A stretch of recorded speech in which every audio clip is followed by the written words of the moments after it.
Our story begins in a big city, Texas. The city is one of the largest in the world. A cold wind blew through the street and a penetrating darkness reigned. In one of the houses there was a man tied to a rope who showed no signs of life. His body was covered in scars and his hands were tied. Some kind of liquid was dripping from his mouth. His eyes were closed and cold sweat was running down his face. We are transported to the memories of our main character, Jake. The episode begins with gunshots and screams to kill everyone. There was a massacre. People were dying every second. The smell of gunpowder was in the air. Screams were heard. Along with the smell of gunpowder, a thick scent of blood could be perceived. They all had to die. No one was going to take hostages. The screams of the people could be heard many meters from the massacre itself. The ground was covered in blood. The massacre was so bloody that the fire even reached civilians, children, women. No one was going to take hostages. The sky absorbed the color of the earth. It turned bloody, mountains of corpses lay on the ground, and there was a smell that passed through the body until it trembled. Amongst the whole crowd, one man could barely stand. This was our main character. A man stood next to a woman who was holding a small baby in her arms and trying to protect it from death. The baby was exhausted. All his bones were visible. He was sobbing. His mother hugged him tighter and tighter. Jake's gaze was cold but at the same time pitiful, his tears turning scarlet. Suddenly the man woke up, alarmingly drowning due to lack of oxygen. He opened his mouth and tried to pull higher, drool running down his lips and screams could be heard.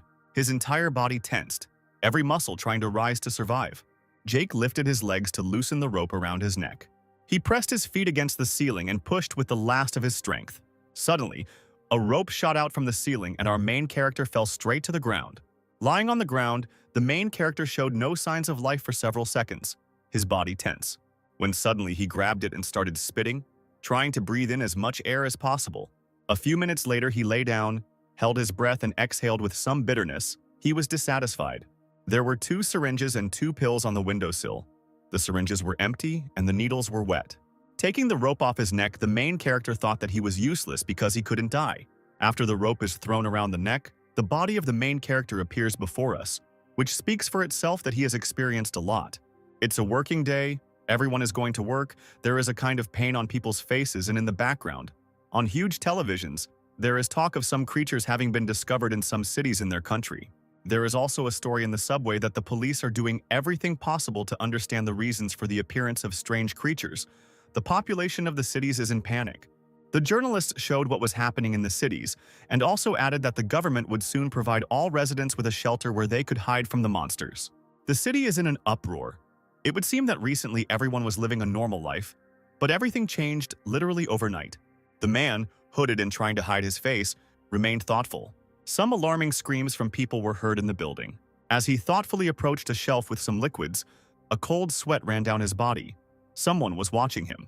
As soon as he drank water to quench his thirst, he heard some very strange sounds. They were rustling sounds. Suddenly screams were heard from the distance of the tent. They were cries for help and shrieks were heard. A crowd of people tried to escape, some screaming for help, while others yelled for everyone to run and get out of the store as quickly as possible. The hooded man, looking at the running crowd, wondered. But at the same time a smile appeared on his face. When suddenly an image of people tripping over each other appeared before him. A roar was heard. People were lying on the ground. Screams were heard, when suddenly a monster with a knife jumped on them. Another monster appeared behind this monster. A man managed to get up and began to run away, screaming for someone to save him. The man with the hood over his head remained motionless. From the outside, one would think that he fell into a stupor after what he saw. A monster stood right above the man lying on the ground. He was crying as he realized that this was the end for him. He couldn't even move from fear. 3 monsters were covered in blood. They were goblins. They made certain animal-like roars. One of them had a knife, the other was holding a severed human hand in its mouth, and the third was enjoying the prey while looking at the woman lying on the floor. The man was shocked. He didn't understand who they were. It even occurred to him that he hadn't yet recovered from the drugs from the day before. He couldn't believe what he saw. The goblins, screaming, ran in his direction as soon as they saw him. They were driven by some animal instincts. They just wanted to kill. Suddenly, a creature attacked the main character. It jumped, making some strange sounds, trying to stab our hero with a knife. The man, looking back and seeing a strange creature flying towards him, took a deep breath. When he suddenly hit the goblin flying towards him right in the head, throwing him several meters back. The goblin, flying in shock, did not understand how an ordinary person could resist him. Having sent the creature, incomprehensible to humans, to flee, he fell upon the other two fleeing monsters, throwing them to the ground. Jumping up from the ground, they looked at the unarmed man, screaming, yelling, and drooling. They wanted to eat him. Behind Jake were two more goblins who were standing directly above the lying man, letting their disgusting slime fall on him. Suddenly, Jake remembered that he didn't do drugs yesterday, but he did try to hang himself. But now he had even more questions about what kind of creatures they were. Suddenly, the goblins standing behind our main character rushed towards him, and along with them, the monsters standing in front of him, who had come to their senses, also rushed towards the main character. They screamed and screamed as they ran towards our main character, looking like rabid wolves, driven solely by bloodlust. Our hero was experienced in battle, so the attack did not bother him. He threw a bottle of water at one of the attackers, hitting him right in the head, and fell down. Suddenly the battle began. One by one the goblins moved away from our hero. He demonstrated high hand-to-hand combat skills, when suddenly one of the goblins was right next to him. It seemed like Jake was done, but that wasn't the case. The man dodged it, wondering what they were trying to do. Grabbing one of the attackers by the hand holding the bat, he punched the monster in the face. The blow was so powerful that even the second goblin behind him flew away. Jake thought it was a dream. At the moment of contact between the two goblins, the main character redirected his body weight to one side, thus throwing the two goblins directly to the ground. They couldn't get up, their wounds were painful, they couldn't even get up from the ground. At that moment, the goblins moved away one after another. Our main character threw them in different directions. His single blow was so powerful that even after a single blow, they could no longer get up. When he suddenly grabbed a knife in his hands, his movement seemed so piercing that it could even cut through the air. Standing on the mountain of creatures, he swayed, reflecting on the fact that he had wanted to die for so long, but just couldn't do it. But now he realized that fate was preparing him for this. Now he did not want to die. Clenching his teeth and looking around coldly, as soon as he was sure there was no one around him, he began to lower the knife towards the creatures with tremendous speed. But the entire store heard sounds of piercing flesh. There was a thick smell of blood. The sounds did not stop for a second. After a while, the sounds ceased. The main character rose from his knees and stood up. Walking out slowly, he couldn't understand what was happening. And behind him lay a mountain of dead monsters. Their blood was of an incomprehensible color. Adjusting his hood, he walked in his thoughts, trying to avoid prying eyes, his breathing heavy. Approaching the entrance of the store, he saw that everything was destroyed. Because of his past, he understood what kind of house was going on here. He thought that the end of this world had come. There were small thuds from the bat. The creaking of gloves on the handle could be heard several dozen meters around. Along with the creaking and crashing sounds, screams could also be heard. At first glance, the baseball player was attacked by a whole horde of goblins. He screamed at them to leave him. He wants to live. He continues to swing and try to fight them off. Like the others, he couldn't understand what kind of monsters these were and where they came from. Why they were trying to kill him. His fear was visible on his face. His face was covered in cold sweat. He thought he could be training now, but no. He decided to run away from it. Was it really some kind of punishment from his coach? When Blade's memories suddenly appear before us, screams were heard in the gym saying that he felt sick, and that's why he decided to leave training early. While trying to climb the fence, he hears the trainers yelling. Blade throws the bag over the fence and then jumps over it himself. Jumping up, he grabs the bag in his hands and starts to run away. Running away, he says he needs a good rest. His training has been hard lately. That's why he needs to rest. The young man ran away with a smile. We return to the present. Blade stops the blow with a key. The roar is heard throughout the internet cafe. But the goblin's blow was powerful. He couldn't resist it and flew backwards. The recoil was so powerful that his entire body trembled. He falls and hits his head directly against the shelves, the bat flying out of his hands. Scratching his head, the young man looked at the ground.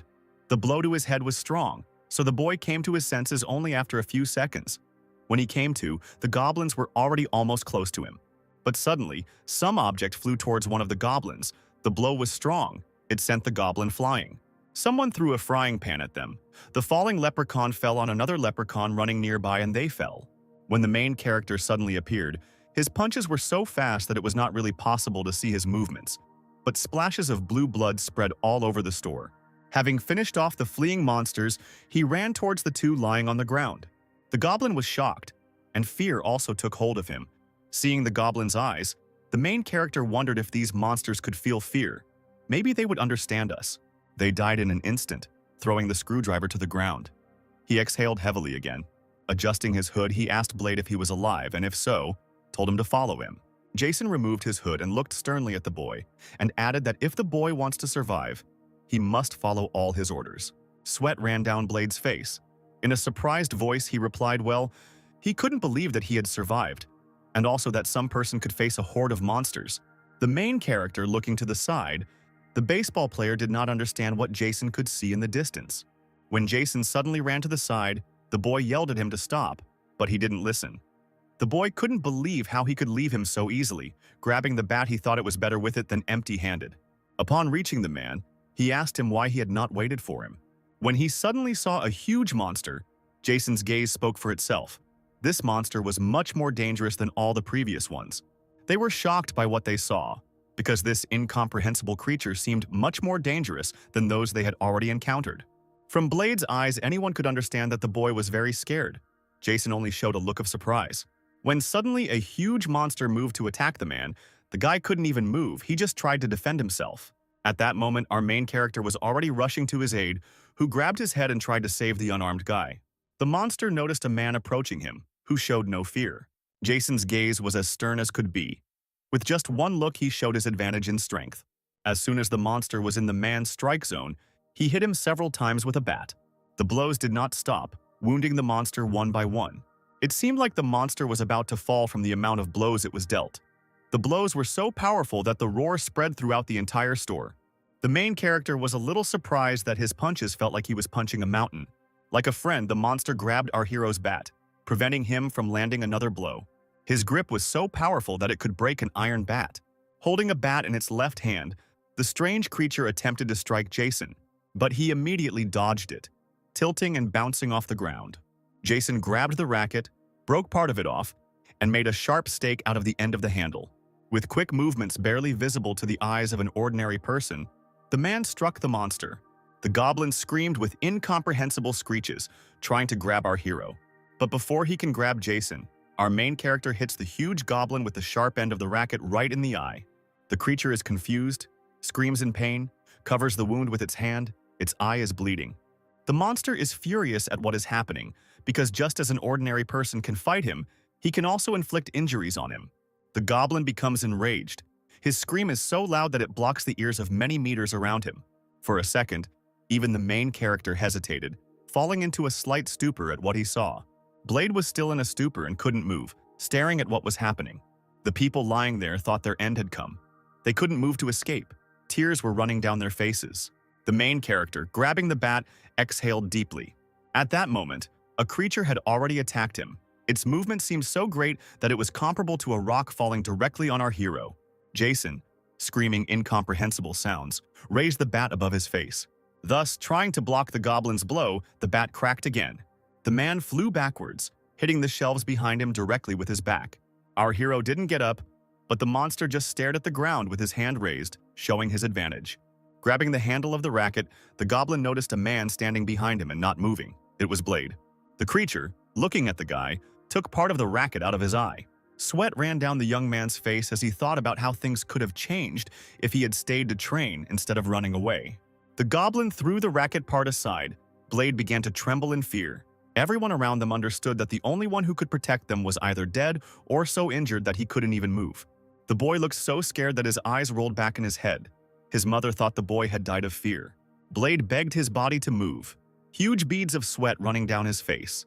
His heart seemed to be trying to jump out of his chest, its beats getting faster and faster. When suddenly the young man screamed, clenching his fists, he managed to move. The creature did not understand what was happening. It was funny. Blade began to make incomprehensible sounds. It seemed like the air near his body was distorted. People were still in a panic. They couldn't move. Only moans could be heard. Blade couldn't understand it because he feels like every cell in his body seems to be permeated with some kind of energy. Grabbing the bat, he looked at the monster in front of him, thinking that a fire was now occurring in his body. He was overwhelmed by an incomprehensible force.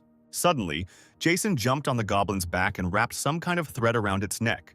The protagonist's hands were incredibly tense, squeezing the monster's neck tighter and tighter.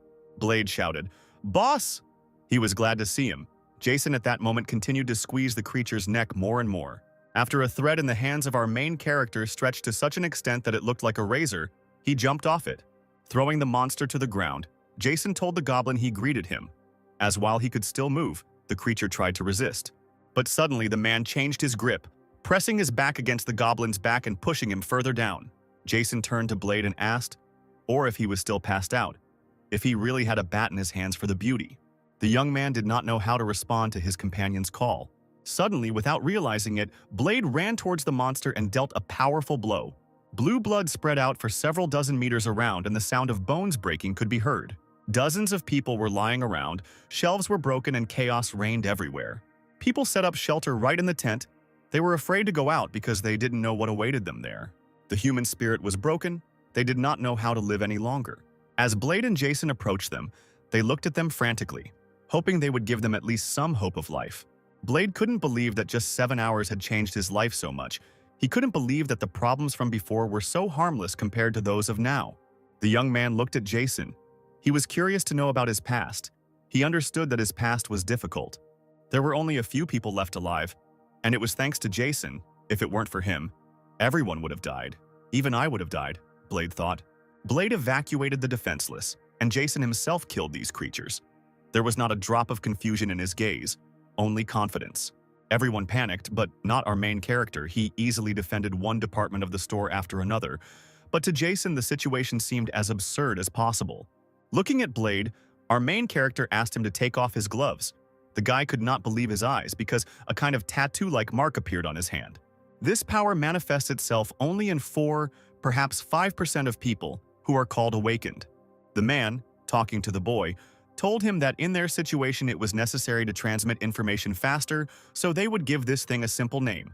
Naturally, the young man agreed to this.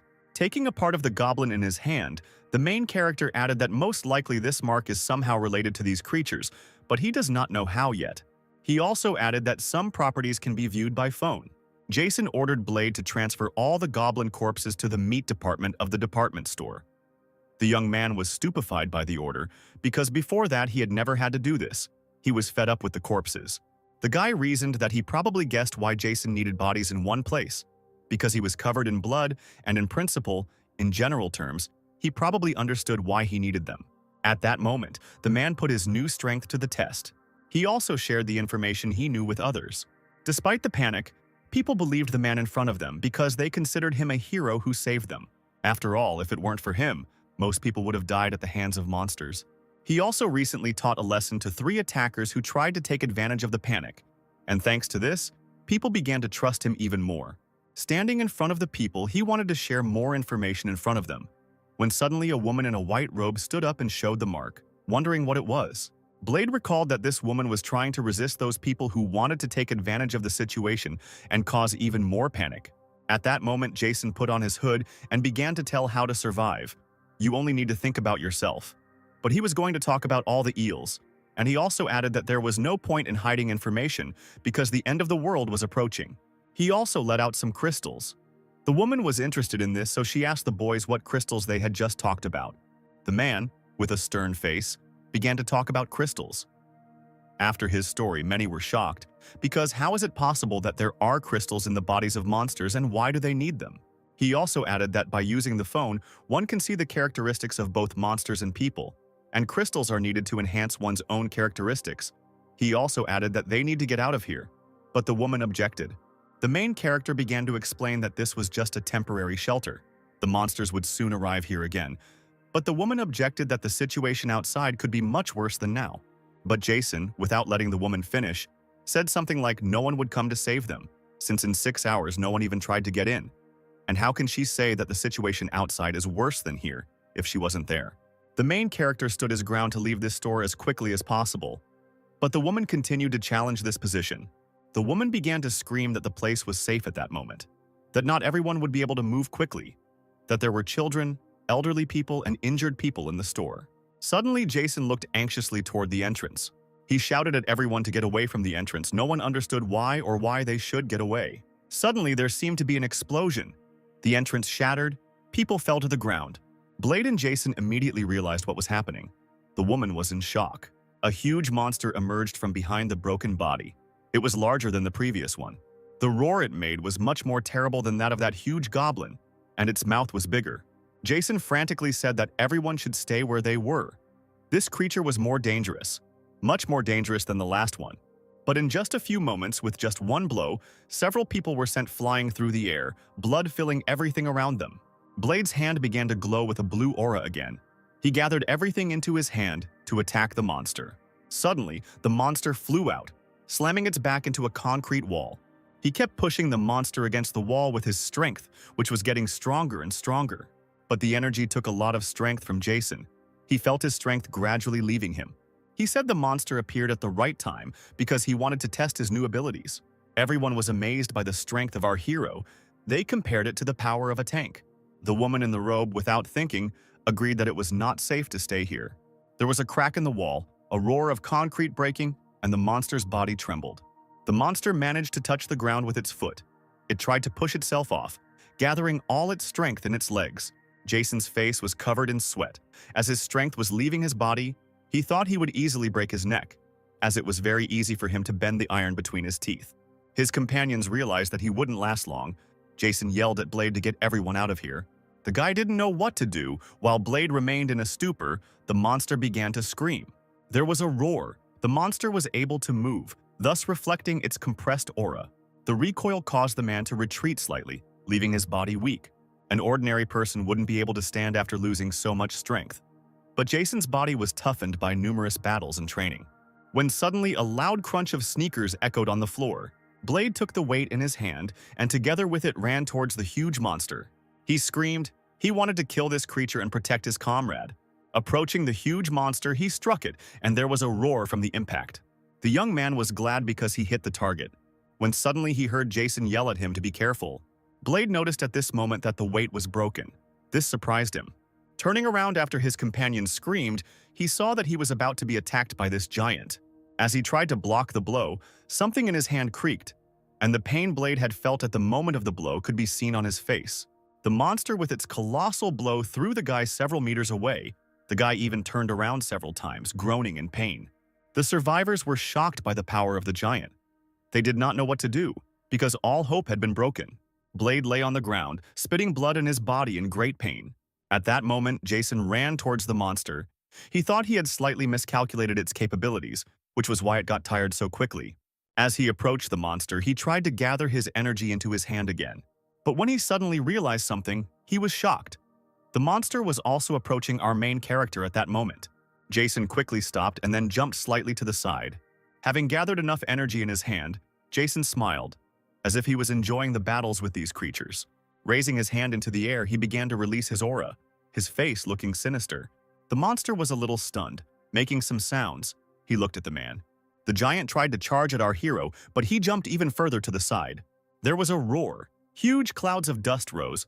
Fragments flew in different directions, raising even more dust. At that moment, Jason was happily standing on a pipe. He managed to grab onto it with the help of his energy. His face was satisfied.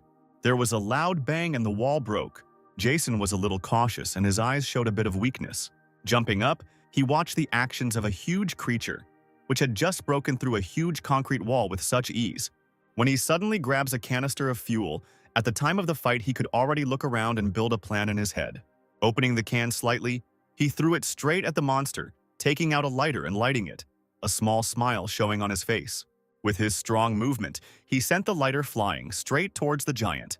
An explosion occurred, hitting the giant directly. The creature groaned in pain. Everyone was again stunned by what they saw, because they had already lost hope, when suddenly victory occurred. Jason immediately ran towards Blade, who was lying on the ground. She asked him if he was okay, to which he just moaned and shook. The man asked the boy if he could move, to which the young man replied that he was in pain. Jason began to replay the situation in his head, because at first he didn't understand how Blade recovered so quickly after such a strong blow. But suddenly he realized that he himself could easily get up after the same blow. The woman asked the protagonist if he was okay, if all the wounds had healed so quickly. They understood that it was dangerous to be here, so they started to decide who would drive the car. Jason ordered everyone to leave and he would deal with the monster. They couldn't understand what monster. Why had it won? But the look on our hero's face spoke for itself. Victory was still far away. The monster entered again with a roar. There were no significant wounds on its body. Yelling again, Jason told them to leave the department store as quickly as possible. People were afraid again. Could the monster still be alive even after such a powerful explosion? They didn't understand. The creature was right in front of them, smiling and still uttering terrible roars. Everyone started to run away, leaving their hero with sadness on their faces. The sounds of people running echoed throughout the store, everyone trying to get out as quickly as possible. All that was heard were requests for no one to be pushed and to flee as quickly as possible. Blade and Ella ran ahead. The young man had already recovered from the monster's attack. His wounds had healed. Suddenly, out of nowhere, the goblins burst forth again, emitting Blade's now familiar shrieks. But the guy was not discouraged and was not afraid, instantly attacking these vile creatures. As he approached the entrance, people began to storm in, knocking down the doors of the shop. By this time, a battle was already underway between the giant and Jason. The main character dodged the creature's blows one by one. The monster's blows seemed much more powerful than before, but the man was not inferior to him, dodging all his attempts to hurt him. There was a roar all around, as Jason was suddenly able to hurt the monster. But all of our hero's weapons broke at the mere touch of him. The man, staring at the giant, shouted at him to come closer and attack. The monster ran towards the hero. The people who came out were shocked by what was happening. No one could understand what happened and where they were, because it seemed like they were in a completely different city. They saw the house that was happening around. The city was covered in darkness. There were rumblings and explosions all over the city, not a single lamp was shining. She looked around. Blade asked her what she was looking for, but she remained silent. When he suddenly ran towards the bus, the young man realized that he was looking for a vehicle for everyone. When suddenly a rumble was heard out of nowhere, they saw a flying monster. The monster fell down and Jason landed on top of it, holding a nearly broken knife in his hands. Grabbing the monster's forearm, the main character attempted to attack. A terrifying sound was heard. It was the sound of a huge rock falling to the ground. Fragments of the car scattered many meters around. Blade screamed in alarm at the boss. She looked frightened in the direction of his fall. Literally at the same time, Jason flew away. Jason gasped in surprise and tried to get up, blood pouring from his mouth. But the monster looked as if it had no wounds. It instantly stood up. Its skin was as strong as steel. The main character shouted that they should not stay there, but flee. Blade and Ella were shocked, their mouths wide open. The man grabbed onto the post, showing signs of laughter. Plucking the pillar from the ground, he lifted it up, waving it over him and signaling the monster to attack. Screaming at the monster to show him what he was made of, he ran towards it. The monster, roaring, also headed towards our hero. At that moment, a young man and a woman ran towards the bus. Blade anxiously asked her if she knew how to drive a bus, to which she replied no, but with a smile on her face added that it was not very different from a car. The key was right on the dashboard. She grabbed it. They were a little surprised at how lucky they were that the key was on the bus. At that time, a battle was being fought between Jason and the giant for life or death. They gave each other terrible blows, they dodged each other, and there was a battle of attrition between them. Second after second, enormous roars were heard from their impacts. No one could believe that the man was so strong, because he was fighting such a huge monster on equal terms. The monster roared, but the roars seemed tired already. Jason was glad the monster was still alive, because the battle was not over. Throwing back the bat, they were about to engage in hand-to-hand combat. Suddenly, the sound of wheels was heard approaching our hero. The hero looked around, quickly glancing to the side in surprise, sweat continuing to run down his face. The monster looked at Jason, who kept emitting a sinister roar. At that moment, Ella was driving the bus, screaming and pressing the accelerator, sending the bus towards the monster. At the last moment, the monster turned around and saw a huge bus heading towards him. Jason jumped to the side and the giant turned to face the bus. Still roaring, he raised his hands, wanting to stop the bus. The main character slid across the ground, watching the collision. There was a noise. The bus crashed like a tank. The creature tried to stop the bus. The front of the bus was crushed and the monster slid across the ground. The sound of bus pieces breaking was heard as the creature tried to stop it. Blade yelled that Ella was pushing harder on the accelerator, to which she replied that she was already pushing the accelerator to the floor. When the giant suddenly felt energy building up somewhere, he instantly turned towards Jason. But it was too late. Jason had gathered enough energy in his hand. The protagonist said that he understands that the impact of the bus will not kill him, but while he is busy stopping it, it may twist his neck. When suddenly the monster's grip began to weaken, the blow hit the entire part of the monster. There was a deafening noise, and the bus came to a stop on its front wheels. The guy screamed, squeezing the woman's neck. She screamed for Blade to release his grip because he might strangle her. Jason, shouting at the giant to say hello to the devil for him, began to squeeze his neck. There was a crunch and a shriek from the monster, its neck snapped, The impact of the bus threw the monster against the wall and a column of dust rose. People couldn't believe that they could actually kill him. The bus stopped moving, the wall broke, the roar of the engine died away. Everyone was delighted with what they had just seen. Jason continued to release energy, directing it towards the monster, releasing more and more. Breathing a sigh of relief, he stopped releasing energy. His gaze was tired. Lowering his hand, the energy in his hand began to dissipate. The main character could not believe that he had breathed a sigh of relief for the first time in so long. He could not believe that he had tried to commit suicide several times. But in this situation, having avoided death, he breathed a sigh of relief. He was happy. Looking at the ground, he thought that he was useless. His laughter was incomprehensible. When suddenly his gaze turned cold, he added that that wouldn't do. At that moment, Ella was lying on the bus and Jason was on top of her. He asked the woman if it was normal. Her look was alarming. She told him he was an idiot. He almost killed her twice, but the boy didn't listen to her. He was just glad she was safe. She was interested in what happened to the monster if they won, but Blade wasn't interested. He was just glad she was safe. He helped her up. The young man also helped her get off the bus, repeating everything to her to see if she was okay. As they got off the bus, they saw Jason standing over the monster's corpse, holding an axe in his hands. They screamed in surprise, not understanding what our hero was trying to do. Looking at him anxiously, they couldn't utter a word, they just watched his actions. Jason dealt blow after blow to the monster's body, cutting it into pieces while blood flew in different directions. Jason pulled the crystal out of his body and ate it. They couldn't utter a word, they just watched as their comrade swallowed the stone. She thought that while working as an intern for several years, she had seen many things and the smell of corpses was similar to Jason's, adding that the man in front of her is a real evil demon who is standing on the mountain of the dead and drowning in seas of blood. After a while, when everyone had moved away from the battle, they began to prepare to leave. Pack bags with the essentials for your survival. Others around him followed his example and also began collecting the most necessary things. Jason pulled his hood over his head and slung his backpack over his back and looked around. Everyone was ready to hit the road. They went to the town hall. Luckily for them, there were no monsters around.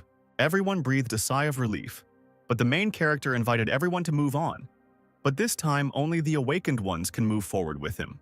Everyone was surprised by Jason's words because they understood that without the awakened ones, they would not survive. They cursed them. The trio set off, leaving the people at the town hall.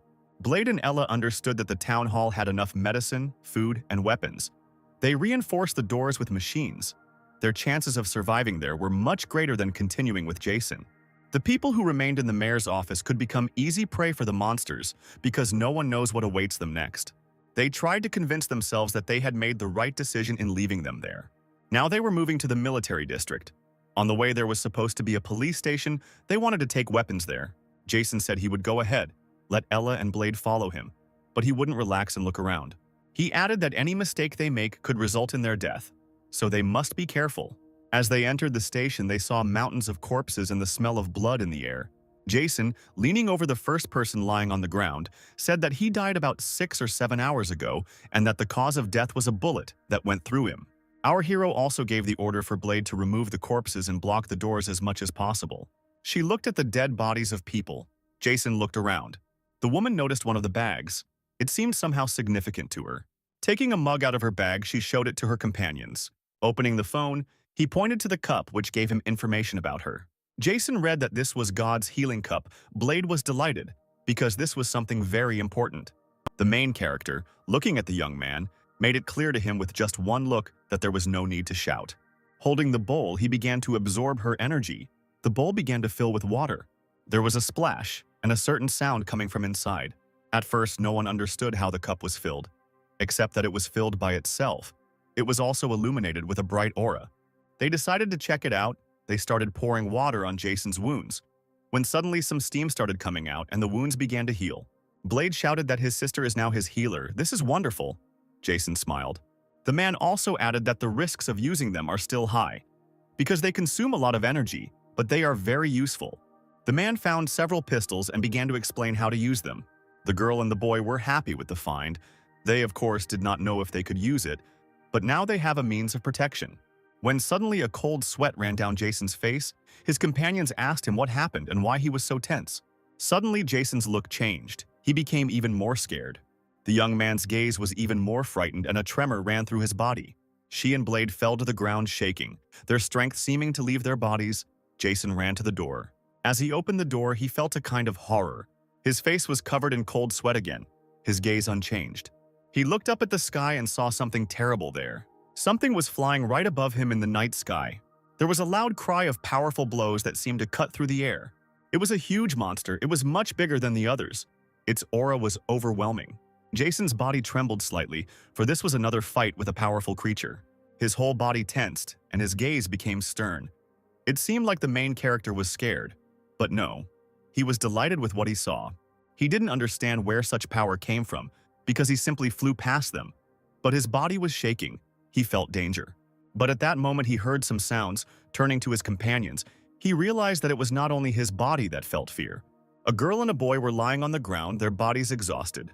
She seemed to be in worse condition than Blade, so our protagonist ran to her first and began CPR. In addition to artificial respiration, he massaged her heart and pressed her chest, but nothing helped. Having listened to the heartbeat, he heard a slight heartbeat, but there was no breathing. Then he remembered the healing cup. Grabbing it, he gave the liquid in the cup to his comrades to drink. They began to regain consciousness, both coughing. The girl and the boy could not understand why they suddenly started drowning. Jason said they were changing plans, so they would rest here for a while and then move on. It was still dark outside. A cold breeze was blowing that seemed to pass through the body. Time passed. Jason's companions were resting, but the man could not close his eyes for even a second. He was immersed in his thoughts. The sun appeared. The darkness began to disappear from the city streets. Some time passed and the sounds of battle were heard. Blade took down the goblins one by one, hitting them with a bat. The goblins flew away in batches. The boy was happy because he had become much stronger since the last battle. He had learned to use his new strength. Having dealt with everyone, he turned to Jason and asked what they would do next.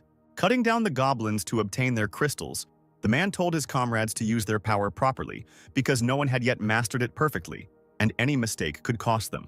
Throwing the crystals away, he added that if there was a more powerful creature here, such weak goblins would not dare to be here.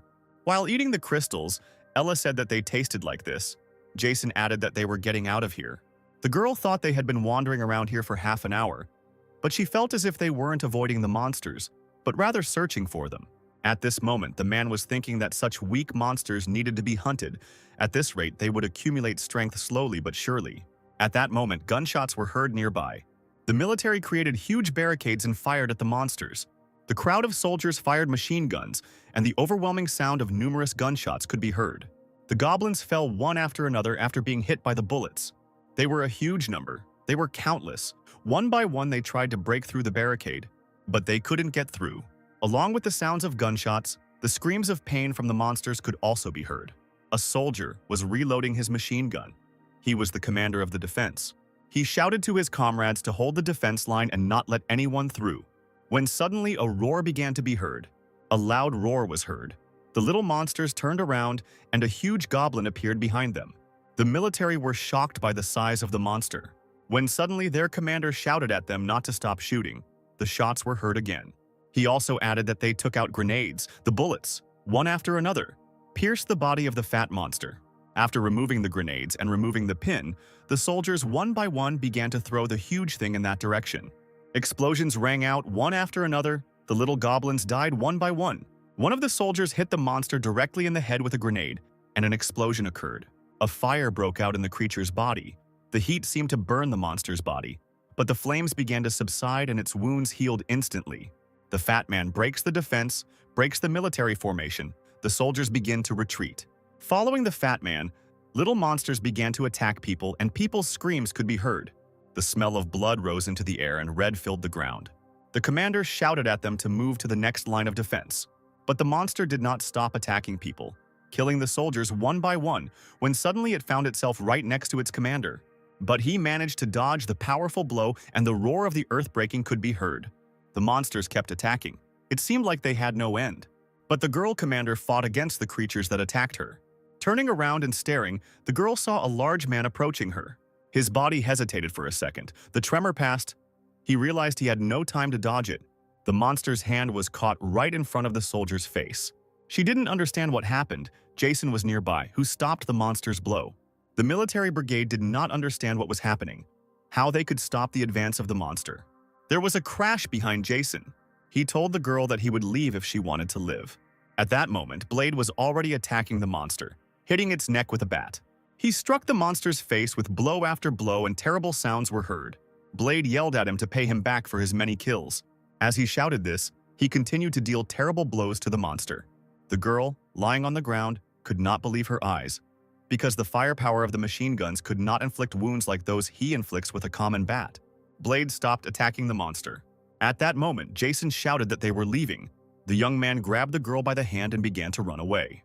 While running away, the girl asked the boy what he was doing, to which he replied that the boss would finish him off. Taking the can and opening it slightly, he swung it. He threw the canister, followed by the lighter, directly at this fat man, continuing to hold it in place with his incredible strength. A fire broke out. The flames began to spread, followed by an explosion. Moments later, the creature's entire body was on fire. Having run back to Ella, the woman explained to the soldier that clay hardens when it meets fire, but the soldier did not understand what she meant. Jason's hand began to harden. That was his strengthening. The flames began to subside and the monster showed signs of healing. The fat man let out a grunt, but didn't move. By this time, Jason was already approaching him, swinging his reinforced arm. There was an impact. It seemed so powerful that it could be compared to the ramming of a tank. The creature's body began to break into small pieces. Not only the military was shocked, but so was Ella and Blade, because they saw Jason's new strength. Elsa was surprised. She wondered more and more if it was a person standing in front of her. Jason's arm was returning to normal and he was calm. The village's broken barricades, which took so long to build, were broken in an instant. After a while, he saw Jason putting some kind of glass in his mouth. Replaying the moments in her head, Elsa thought that the monsters appeared yesterday. The trained officers were immediately killed by them. In addition, the connection was later interrupted. The enemy defeated the commanding regiment. Fear of the enemy finally made him lose his morale, and he managed to gather the remnants of his troops and hold the defensive line. But he saw the fighters die, after which he began to feel weak. And it was at that moment that she met Jason, who was able to deal so easily with what an entire army could not. She looked at him with stunned eyes, seeing her hero in him. Jason turned to Elsa and asked if she was the commander, to which she replied yes. Jason added that they should prepare quickly, because they need to get rid of the rest. The main character also added that Ella would treat the wounded and Blade would help with the defense. The lieutenant and the rest of the remaining soldiers were supposed to cover them. But she shouted for our hero not to guide his horses and give orders, because they don't know who he is. Without letting the girl finish, he added that there was most likely a commander inside, because the goblin attack was quite organized and if they didn't kill everyone now, the attacks would repeat themselves. Not allowing the commander to object, he told them to begin preparing for the attack. Seeing his power, the soldiers regained their morale and followed their savior. They rushed to the attack, everyone following without alarm. The woman could not even oppose him, because the orders were clear and his objectives were clear. Taking a machine gun in his hands, he showed great shooting skills. Hit the target and kill the creatures one by one. In addition to his shooting skills, he demonstrated high hand-to-hand combat performance. They never stopped moving forward. Jason's orders were successful. Elsa couldn't even imagine where she got such high skills in shooting and hand-to-hand combat, as well as organized orders. When suddenly a roar was heard, Jason managed to protect the commander's girlfriend. He immediately stood up and looked at the raised dust. Behind her appeared a demon holding a kind of staff in his hands. The girl asked the man if it was a bomb, to which he replied no. The demon's gaze was terrifying and its roars made an ordinary person's body tremble. Our main character realized that they had found who they were looking for. He was the commander of this group of monsters. The girl began to sweat. She thought that her body would not even be able to move now, because the feeling of oppression and pressure was high. She realized that the bullets of this creature did not matter at all. Jason immediately gave the order to aim and shoot at the leader, covering him. The demon screamed with a loud roar, raising his hand. A crowd of monsters attacked. This was an order from the demon to them. But Jason had already built up enough energy for a knife attack. Elsa started shooting at the monster without letting go of the trigger. But he raised a kind of curtain right in front of him. The bullets did not hit him, but stopped right in front of him. She didn't understand what was happening because how could bullets freeze in midair? But Jason had already dealt with the entire crowd of monsters, running towards their leader. He threw the knife, charged with his energy right at the center of his staff. The knife flew at an incredible speed. It seemed like the speed was comparable to that of a bullet. The monster's invisible field shattered and the staff broke, throwing the demon back. Following the knife, Our main character approached the monster to finish off the demon. The battle ended. All enemies were destroyed. The military was able to recover its defense line. There was silence. The shooting stopped, and everyone breathed a sigh of relief. Jason and Ella helped the military. At that time, Jason was resting on a bench and Elsa was watching him closely. She thought the man sitting in front of her was very strange. Approaching him, she seemed to be trying to say something, but she couldn't speak first. Jason took the initiative by telling her that she could ask anything, that there would not be that opportunity again. The girl thanked him, but at the same time explained how she knew his name.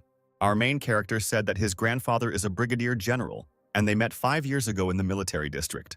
Elsa began to recall those events, trying to remember Jason. Next to her were 2 generals. One of them was her grandfather, and next to the opposite general was a man. Suddenly, he remembered her cold face, which he found creepy at that moment. The girl tried to ask her grandfather who they were, but his grandfather told him not to ask any more about them and to try not to cross paths with them, adding that his group has no divisions or ranks. They are like hungry wolves on the battlefield, killing everyone and everything. A small drop of sweat ran down the girl's face. She realized that he was a soldier too. Elsa was surprised because in front of her was a member of a special squad, which is taboo for commanders in military districts. Jason walked closer to Elsa. Our main character offered him a deal and asked him to gather all the soldiers. There was noise and running in the building when suddenly they stopped. Before Jason and his comrades stood all the surviving soldiers from this barricade. The man will offer them that either they can join him and go ahead, or stay and defend the camp, telling them that this disaster affected not only their city, but the entire country. Both places are not in the best condition, and some are even much worse. All the soldiers were in their own thoughts. They were afraid to admit that they would have to fight these creatures again. Some began to lose faith in life. Jason, taking the bottle in his hand, made it fly with the help of his strength, and then squeezed it, demonstrating his superiority. The girl reasoned that she was able to adapt to this new world. She had met creatures much more dangerous than those they had seen. She asked him what they would receive in return if they joined him. With a creepy look, Jason answered him and told everyone that thanks to him, their chances of survival would increase to another level and that the information he possessed would be available to them as well. Sometime later, Jason got into the truck. There were soldiers on this truck, but their morale was low. Elsa reasoned that the information she was given was useful, but it was not enough. She needed to learn much more. Blade passed on some useful information to them. The girl thought that if it had been just a few days ago, she would have admitted Blade to a psychiatric hospital for such nonsense. Blade said that the patterns on their hands distinguish them from ordinary people, and that with the help of crystals they can level up. You can learn the characteristics of monsters through your phone by absorbing strong monster crystals, which are shown to increase much more than if they were weak creature crystals. The Orc Crystal significantly increases knowledge of basic properties. Black Orc Crystal increases physical strength and skills, improves physical defense and strengthening skills. The Clay Monster Crystal increases skills as well as physical defense skills, regeneration, and by using the enhancement you can increase speed. Goblin Shaman Crystal increases supernatural strength abilities, magic resistance. Seeing their strength, no one could resist Jason and the other awakened ones. Elsa continued to reason. She was able to make a pill from several monsters. Using his phone, Jason checked the pill's features. Its characteristics were as follows: slightly increases fear resistance, recovery, concentration in battle, slightly reduces sensitivity to pain, and quickly exhausts physical activity. Jason started talking about how even a normal group of trained people could take on weak monsters. But if there are superior monsters among them, it will be difficult. Looking at the pill, he ordered them to try to make one for everyone to increase their chances of survival. She and Blade put on military uniforms. Blade asked Jason for permission to think of a name for his team. Jason, with a smile on his face, allowed him to take charge. Blade, gathering courage, shouted that the name, perhaps, is the bright path of morality hidden in the shadows, when suddenly, from the shadows, someone suggested simply M.O. M.O. translated as a mythical animal. He talked about himself. His name is Scott. But he is not awake. But he really wants to help Jason. He also suggested that it was worth going to the museum where the bows are kept. Jason saw him as an unusual person and asked him who he was before, to which he replied that he was an expert in smuggling, creating counterfeits and selling them. When Jason suddenly shouted the order that they would leave in half an hour, everyone should be on alert. Scott compared Jason's cold, terrifying gaze to monsters, although his gaze scared him even more. Blade praised his commander and said that in just a few minutes he came up with such an ideal plan, and also found a truck that he couldn't fear the little monsters with. The guy didn't shut his mouth, trying to dispel and distract the rest of the military. Blade, looking out the window, said quietly that he was interested in knowing if anyone was worried about him or not. She remembered how cold Jake was to everyone, but thanks to the absorption of the crystals, she felt much better together with our main character. Looking at Ella and Elsa, the boy added that he was afraid of becoming one of these monsters. Scott looked into the distance and felt uncomfortable. When suddenly an explosion occurred, the soldiers began to panic and asked what was happening and looked out of the windows. Everyone realized that the fire couldn't just appear on its own, so they pulled out their guns and started aiming. Scott reasoned that buildings are full of people, so fires and secondary disasters are now fairly normal. There was another explosion. Jason got out of the truck and slowly began to move towards the explosion.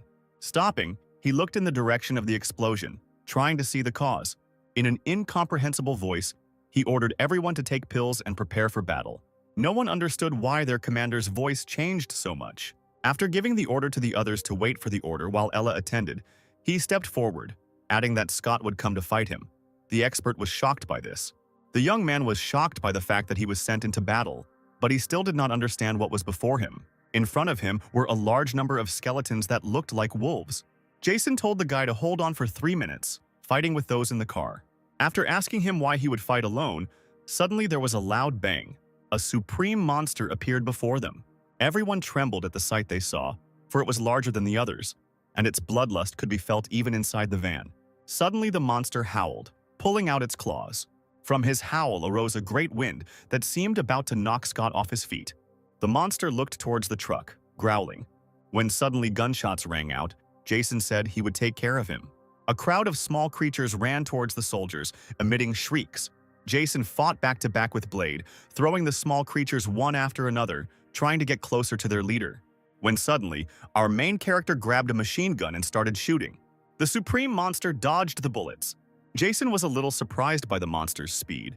Approaching the monster, he fired a shot directly at its shoulder. The monster howled. As the creature lay in a stupor, the man elbowed it. The leader tried to attack our hero, but he dodged it. He compared it to previous monsters, though he added that it was probably stronger than them. They attacked each other, dodging the enemy's blows. Attempting to attack the monster with a bayonet knife, Jason brandished it, at which point the monster attempted to impale him with its claws. The man, blocking the blow, began to attack the monster. Jason's scream was heard. Blue blood stole the main character's hand. There was silence. The sounds of gunshots and screams ceased, and a large number of monster corpses lay on the ground. The soldiers' faces looked tired because the battle was difficult. Scott couldn't say a word. He just thought about how cool it was now. Right in front of him was his commander, holding the leader's head in his hands. Jason's features magnified. After giving orders on who would stay and who would move into the museum, they headed into the building. Scott and Ella went with the man. As they walked through the museum, they heard every creak, because they didn't know if any of the creatures were in the building. Having found the bow and arrow, they checked it through their phones. The name of the arrow was lost. Jason reasoned that weapons were most likely like people. Not everyone had abilities. But Scott tried to please his commander by telling him that he had something else that had special qualities. A friend told him that there was another treasure in the museum. As they toured the museum, they heard Scott's story about how difficult his life was. Suddenly she smiled, and from her smile everyone realized that they had found that very treasure. Looking at this, they couldn't look away for even a second. This was a golden bowl. Its level was 3rd and its value was special. With the help of this bowl, one could see the danger. They couldn't believe that some kind of bush could predict the future. Suddenly, Elsa gives the order for everyone to reload their weapons and advance towards the van. The entire crowd of soldiers ran towards the truck. Blade and Jason were already waiting near the truck. Hearing the sounds of running, the young man prepared for battle. The man next to him laughed and assured him that they were not monsters. A crowd of people approached them. There was darkness on their faces. Nobody understood what was happening, where so many people were coming from. Seeing the soldiers, people began to cry with joy, because they felt saved. As we approached, shouts of joy could be heard. Blade recognized one of the girls. He couldn't believe what he saw. Suddenly, Jason ordered to go to the museum because it was dangerous outside. No one could believe that such a large crowd of people could get there. People said that in the capital city, some kind of flying monster was destroying the city. Fighter planes were blowing up bridges with missiles. Hearing this, Jason began to think that some other military base was still operating, and judging by the distance, he guessed it was the Air Force. but he still couldn't believe that the monster he had just fought came from the capital. Having given the order that today they would relax in the museums, but at the same time Jason was not going to take any of the people with him. Elsa shouted that ordinary civilians should not be abandoned. Blade also yelled in disgust, trying to convince people that the Major was joking. People were panicking, they just felt safe, but the military wanted to abandon them. They started shouting that it was their responsibility to protect them, to which Jason replied clearly and distinctly that they are not military, but an organization of monster hunters. Their task is to kill monsters and not save people. None of his subordinates are obliged to give their lives for them, adding that if anyone tries to stop them from moving forward, they will face death. All the soldiers remembered their Major's exploits, so no one wanted to oppose him. After all, besides fighting monsters, he also taught them many things, such as how to charge a phone with car batteries. The soldiers were calm because the commander's orders were always correct. The military understood that people would be in more danger with them than if they stayed here. Blade, Ella, and Elsa began to persuade their commander to take people with him. After some thought, Jason said he would give them a chance. After sending the army to retrieve the monsters' corpses, Jason showed how to cut them up. Everyone except the children cut down the monsters. 22 civilians passed the test. Suddenly, Scott came running with a full golden goblet. The glass filled itself. Jason immediately understood what was happening. Taking the cup from Scott's hands, the older man began to drink the contents of the cup. Suddenly, the man's body became heavy and he began to sweat. A second later, he fell to the ground with no signs of life. Everyone was scared by what was happening. Everyone was screaming. The eldest was lying on the ground, motionless. He found himself in a place unknown to him. Everything was on fire. I didn't understand why the body moved on its own. After a while, he helped Blade leave, who asked him to leave. There were scars on the young man's face. The man did not understand why he asked to leave him. Pushing him towards the car, he gave him the order to leave as quickly as possible. Blade shouted that Jason didn't have to sacrifice himself to save him. There was a roar. A plume of dust rose. Ordering Blade to leave, Jason grabbed his sword. Trying to persuade his commander to stay, the young man cried, but the man shouted that he would only get in the way. After starting the engine, Blade began to drive away and our main character stood in a stupor, not understanding what kind of monster was in front of him. As he began to channel his power into his sword, he prepared for what could be his last battle. Suddenly, a huge monster appeared in front of him. Its size was impressive. Jason remembered that that night, this creature flew across the border.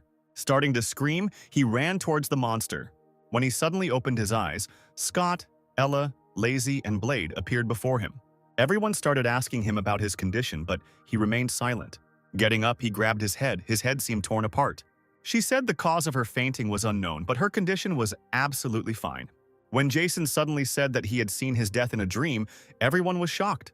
He asked for coffee. His eyes were empty. While drinking coffee, he said he didn't know who would survive, but that they would obviously die. He said that the great commander-in-chief, commander of the 10th Mechanized Infantry Regiment, is nearby. There is no front there, and they have enough firepower. He believes that they still exist. She assumed some organization wanted to get rid of them. Scott added that it was necessary to collect the exhibits because they should not fall into enemy hands. Blade tried to comfort his commander by telling him that they now knew the future and could avoid death. Jason looked at the ground and thought about how to change the future. After a while, our heroes were climbing into the truck when suddenly a racing roar was heard. They saw huge monsters, they looked like pigs, and they heard grunting. Jason ordered to wait for orders and save ammunition, and called Blade and added that they would be dealt with. The soldiers eagerly accepted their commander's instructions. As Jason began to gather energy in his hand, he raised it. He directed his power towards the approaching crowd of creatures. The monsters fell to the ground, emitting shrieks. Blade grabbed the bat and our protagonist used his arm boost. Having risen, the pig monsters began to move towards our heroes again. None of the ordinary people understood what two people were trying to do against such strong monsters. They wondered if they would die. Walking calmly towards them, the two boys smiled. The girl screamed Blade's name and told him to run away, when suddenly Blade threw his bat straight at the monster. By this time, Jason had already killed several creatures. Everyone was surprised that ordinary people fought against the monsters and defeated them as well. Blow after blow, Blade killed the creatures. Jason, killing, moved through the crowd, scattering them in different directions. After a while, a large crowd of monsters lay around him. Jason breathed a sigh of relief and said it was easy. Even the military was shocked by Blade and Jason's strength, believing them to be far more dangerous than these monsters and lucky to have them on their side. As they got off the truck, they approached some pigs the size of bulls, and they did not understand how they could move them. Jason gave orders to return to camp to get weapons and clothing, and that they also needed to refit the vehicle.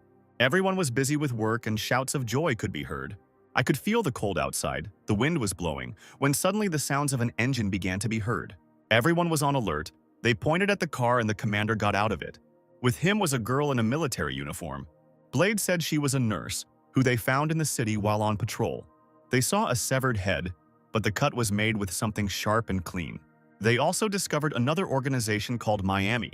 Its leader is called Mayan. No one could believe that they would sacrifice people to monsters in order to survive. Everyone started to discuss this story when Jason suddenly interrupted them. He said he wanted to go with them, but they interrupted him, telling him that he wouldn't go alone, that they would go with him.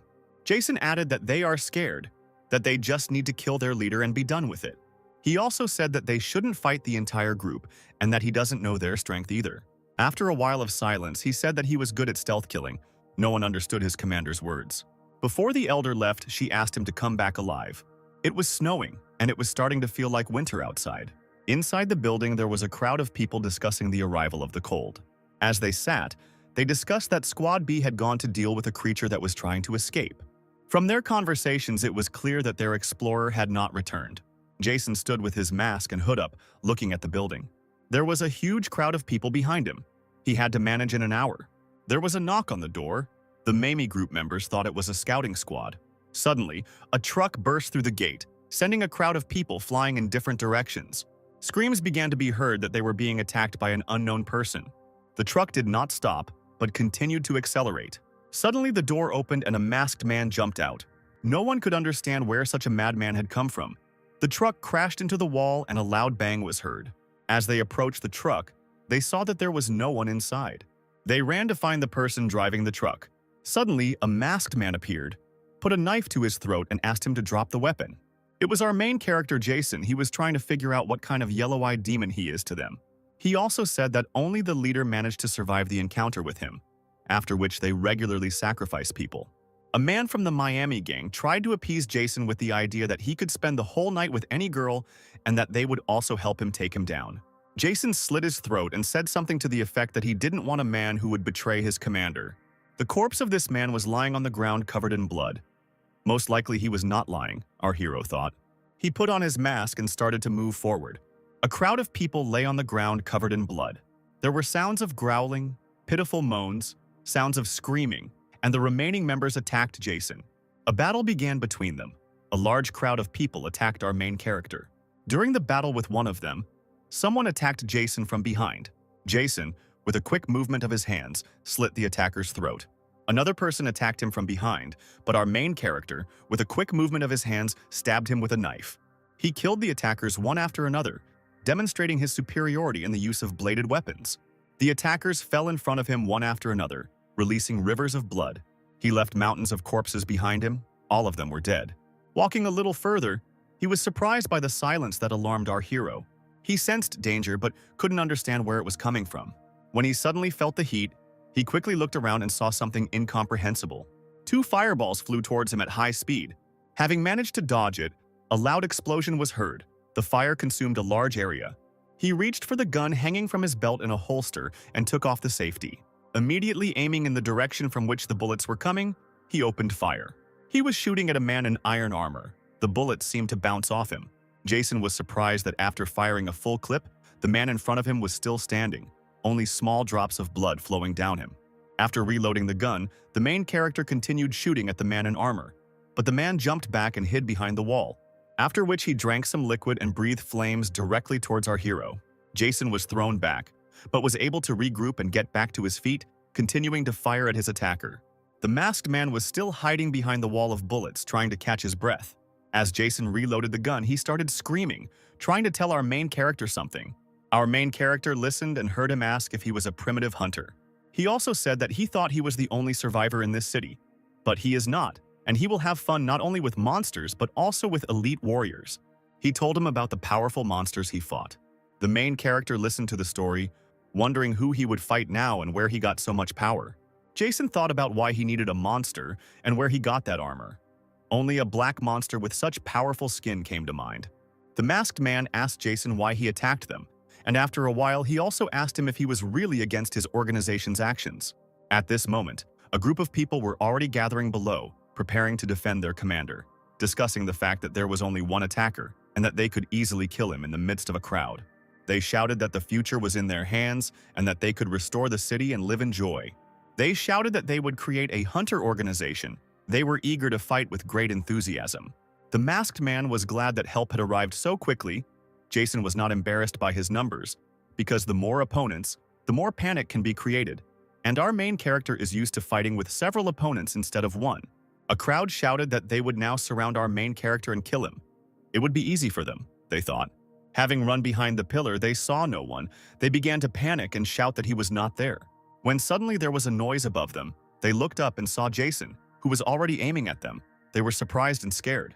Screams began to be heard throughout the shopping center.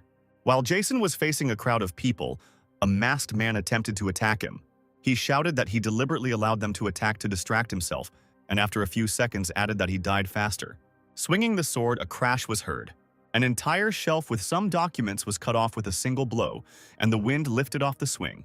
With his strength, he even cut down his own subordinates who were on the other side of the shelf. Screams could be heard. Standing around a large number of dead bodies of people, he anxiously asked where he was. He was frightened when word suddenly came from behind him that he was not worthy of carrying such a strong sword with him. Our main character, immediately after his words, began to deal a large number of powerful blows to the masked man. The blows were so fast that I couldn't even see them. Suddenly, without realizing it, he found himself upside down in the air. Jason threw the commander head first. There was a roar and groans of pain. Our main character was holding a sword in his hands and was surrounded by mountains of corpses, leaving devastation behind him. The masked man lay on the ground and asked where he got so much power. But our main character looked at him silently. He began to beg our hero for mercy, saying that if he joined him, he would receive a high status in his group as well as a yellow-eyed demon. But our main character simply sighed.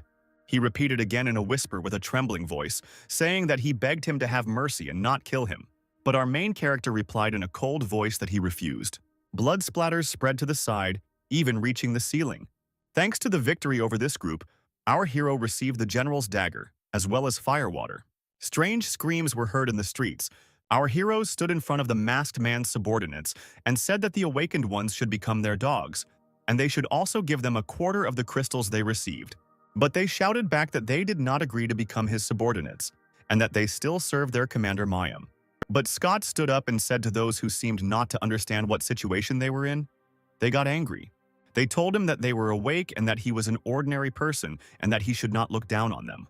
Suddenly, Jason shot an arrow. She flew straight into the eye of the awakened former Yakuza deputy. He fell to the ground. Everyone who was screaming was scared by this. Taking her hand and releasing energy, Jason said that he wanted to rip their skin off, but decided to lament that from today onwards, if they dare to kill a person or show any kind of violence, they will be finished. They immediately agreed, still shocked by the strength of our main character. Jason grabbed the arrow with a quick movement of his hands, showing his superiority. Hiding the arrow, he added that they would now be informed of everything every 3 days, and they immediately agreed. After a while, he told everyone to leave. Scott stood there sweating. This afternoon, there was silence on the street. A cool breeze was blowing. It was late autumn outside. Jason, standing in front of his subordinates, said that in a few days they would go hunt down the yellow-eyed demon. Everyone listened to him attentively. He showed images of this creature. Everyone was shocked by the power of this demon. In the video, he destroyed entire buildings with such ease that it was impossible to believe. They said they didn't even have a chance. Everyone was shocked by the power of this demon. But their commander told them that if they wanted to survive, they had to take risks. Everyone was shocked. They couldn't even find the words to start arguing with our main character. He also added that he will not go hunting alone this time. A few days later, they held a meeting in the building. They talked about how they sacrificed several people to this demon a few days later. Jason ordered them to gather all the people. They were going hunting. She had to gather doctors to help the wounded. Holding the divine cup in his hands, he said that they would only use it for the especially wounded. Jason and a squad of stormtroopers will clear the main area of monsters. There was an advance of the monsters. The defenders of the territory began to retreat. But then Blade appeared and began destroying one monster after another. With his power, he killed monsters with a single blow, dealing crushing blows with his bat. Elsa used her rifle to deliver precise hits to the monsters, destroying one after another as well. In addition to shooting, he also demonstrated the use of a bayonet in hand-to-hand combat. Everyone rejoiced, saying that these two no longer even looked like people. Their power was so incredibly enormous. At that moment, the screams of monsters were heard nearby. Jason stood cleaning up the monster's blood. There was a large crowd of monsters around him. Checking his stats, he saw a significant increase in his strength. His strength was already at level 100 and his physical fitness at 89. As he climbed onto the roof, he noted, there was a deathly silence which could only portend trouble. Suddenly, our hero screamed at the top of his lungs. The monster woke up, opened its eyes, and darkness rose into the air. The rumble and creak of asphalt began to be heard from underground, and the earth began to crumble. The cars began to rise into the air like little pebbles. A yellow-eyed demon appeared from the ground. It was huge. Our main character appeared before him, ready for battle. Jason said it looked like a vile snake. The yellow-eyed demon was screaming, making creepy sounds. Compared to Jason, he was huge and attacked our main character. But he quickly raised his gun and started shooting at the demon. The demon continued to approach our hero, showing his superiority and strength. As soon as our hero realized that the bullets were not reaching him, he turned around and ran in the opposite direction. He was running away from the yellow-eyed demon, but it was catching up to him, its speed exceeding the speed of a man. Screaming, he destroyed everything in his path. But our main character, smiling, told him the right thing to do and to follow him. Jason used every means to slow the creature down, jumping over cars in the hopes that its speed would be significantly reduced. But the monster did not even notice any obstacles and moved at the same speed as on a flat road. The yellow-eyed demon came significantly closer to our main character, ready to grab him. Jason thought he needed to push himself a little because he would be arriving soon.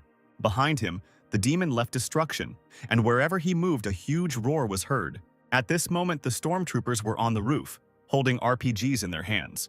Everyone was surprised by the size of this colossus, because in the video it seemed much smaller than it really is. Everyone kept saying that he was much scarier than in the video, and sweat was running down their faces.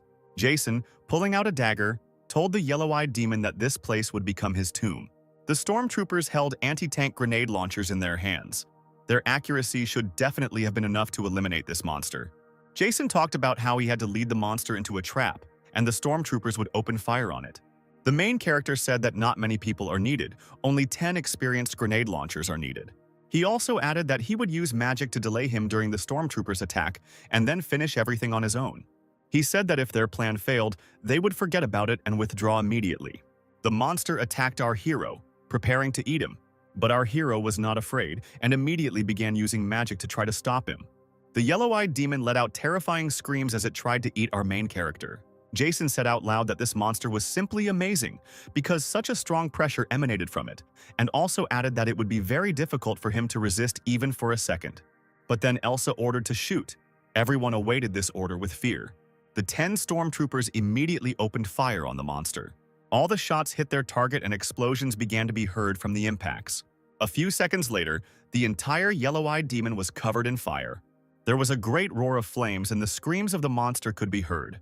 Our main character looked fearfully into the flame, waiting to see if his idea had come to fruition. Blade stood up and said that he didn't expect such power from these grenade launchers. But as soon as the flames dissipated, the yellow-eyed demon appeared completely intact. But everyone felt its wrath. But suddenly blood began to flow from his head. However, one charge managed to injure the monster. Everyone was surprised that he was still alive after such an attack. No one could believe it. And at that moment, the evil demon was already advancing towards the stormtroopers. But our main character was already running towards him to attack. As soon as he approached the monster, he immediately attacked it with his dagger. Everyone stared in amazement. No one could even imagine what would happen next. Jason stood up and looked at the monster, wiping away his sweat. He said that the wound was superficial, but he could still hurt it, meaning he could kill it. But the monster attacked him immediately. Jason barely managed to dodge it. The yellow-eyed demon continued to launch attack after attack, but our main character dodged each attack from the monster. The monster was angry. He yelled at our main character, showing his anger. Jason, thinking he still had to sing, charged into battle. While trying to attack the monster, he noticed some strange movements of the monster. When he was suddenly hit by the monster's tail, the blow went straight to the man. Jason was thrown back several times. The blow was powerful. Our hero lay on the ground, unable to even move. Everyone started screaming in alarm. The monster was still angry, preparing to attack our hero again. He let out angry screams and then ran towards our hero. Jason was lying on the ground and couldn't even move. Everyone looked at what was happening with alarm. They couldn't even move for fear, because the monster was exerting enormous pressure on them. Jason tried to get up, but the monster was already approaching him. As soon as the man stood up, the yellow-eyed demon was already right in front of him. The hero was covered in blood, thinking he wouldn't have time to dodge it. But he couldn't give up so easily.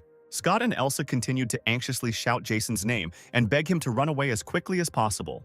Our main character fell straight into the snake's mouth. There was a crushing roar. A thick dust rose and everyone was stunned. Blade tried to run towards the yellow-eyed demon, but was stopped by Elsa. He shouted at her to let him go, but she told him to remember the order the Major had given him. He also added that if they continued to fight him, they would all die, and the commander ordered them to survive. But the demon still could not stop and calm down.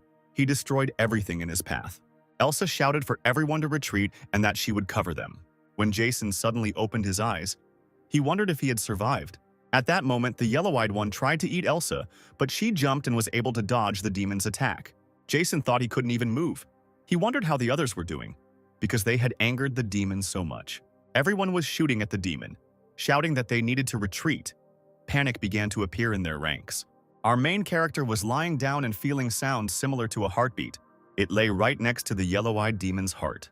He looked at him in surprise, thinking that it was incredibly lucky. Jason laughed and said that the demon would regret swallowing him. He extended his hand and began releasing magic. At this time, the demon had already destroyed almost the entire city.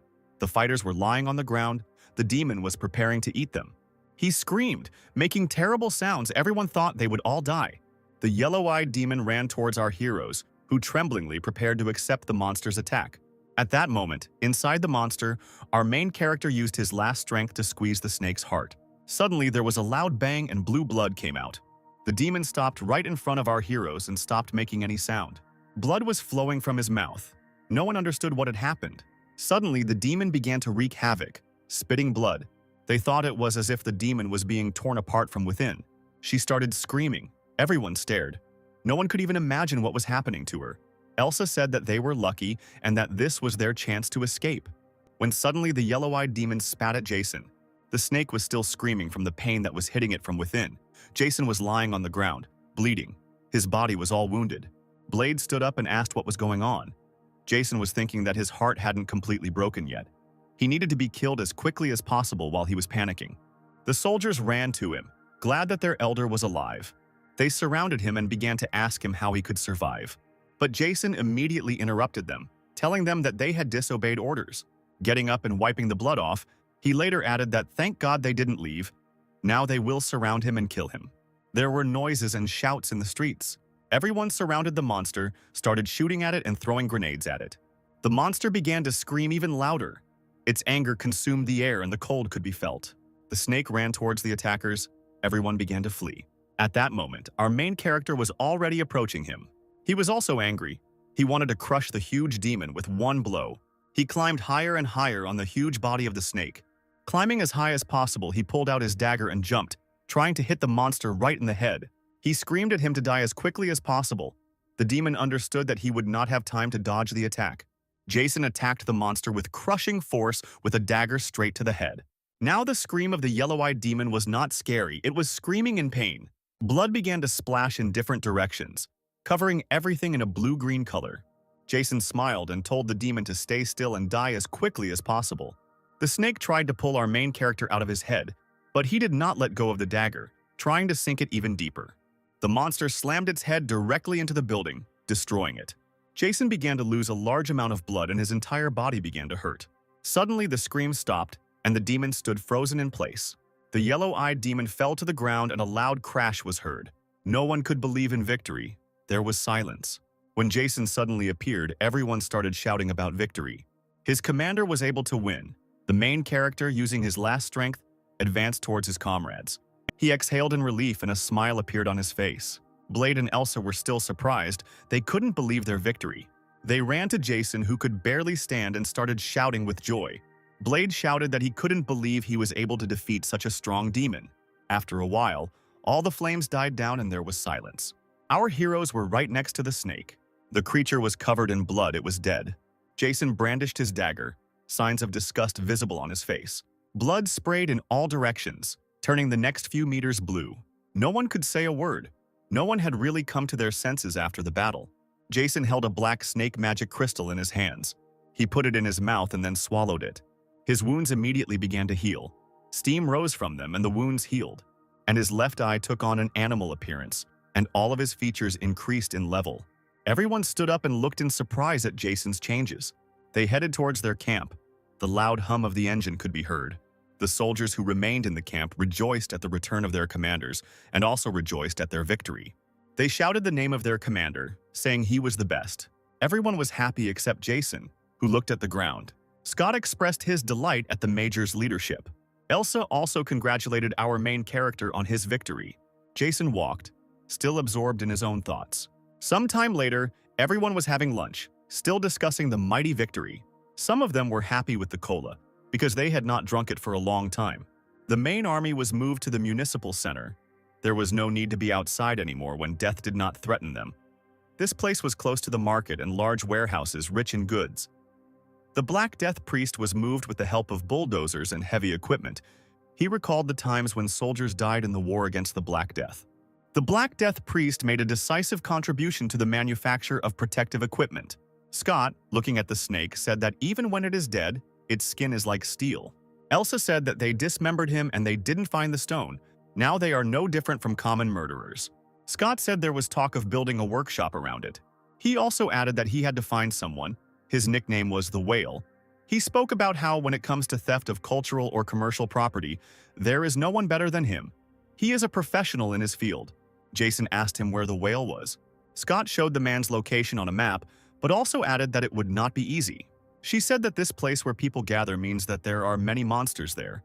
They have no pills left, and the fighters have not rested for a long time. Jason, without allowing Scott to finish, gave the order for everyone to gather around as they were leaving immediately. Elsa tried to object to the commander, saying that they didn't know what was there, but Jason told her that with the help of his new strength, he felt that there would be no strong monsters there.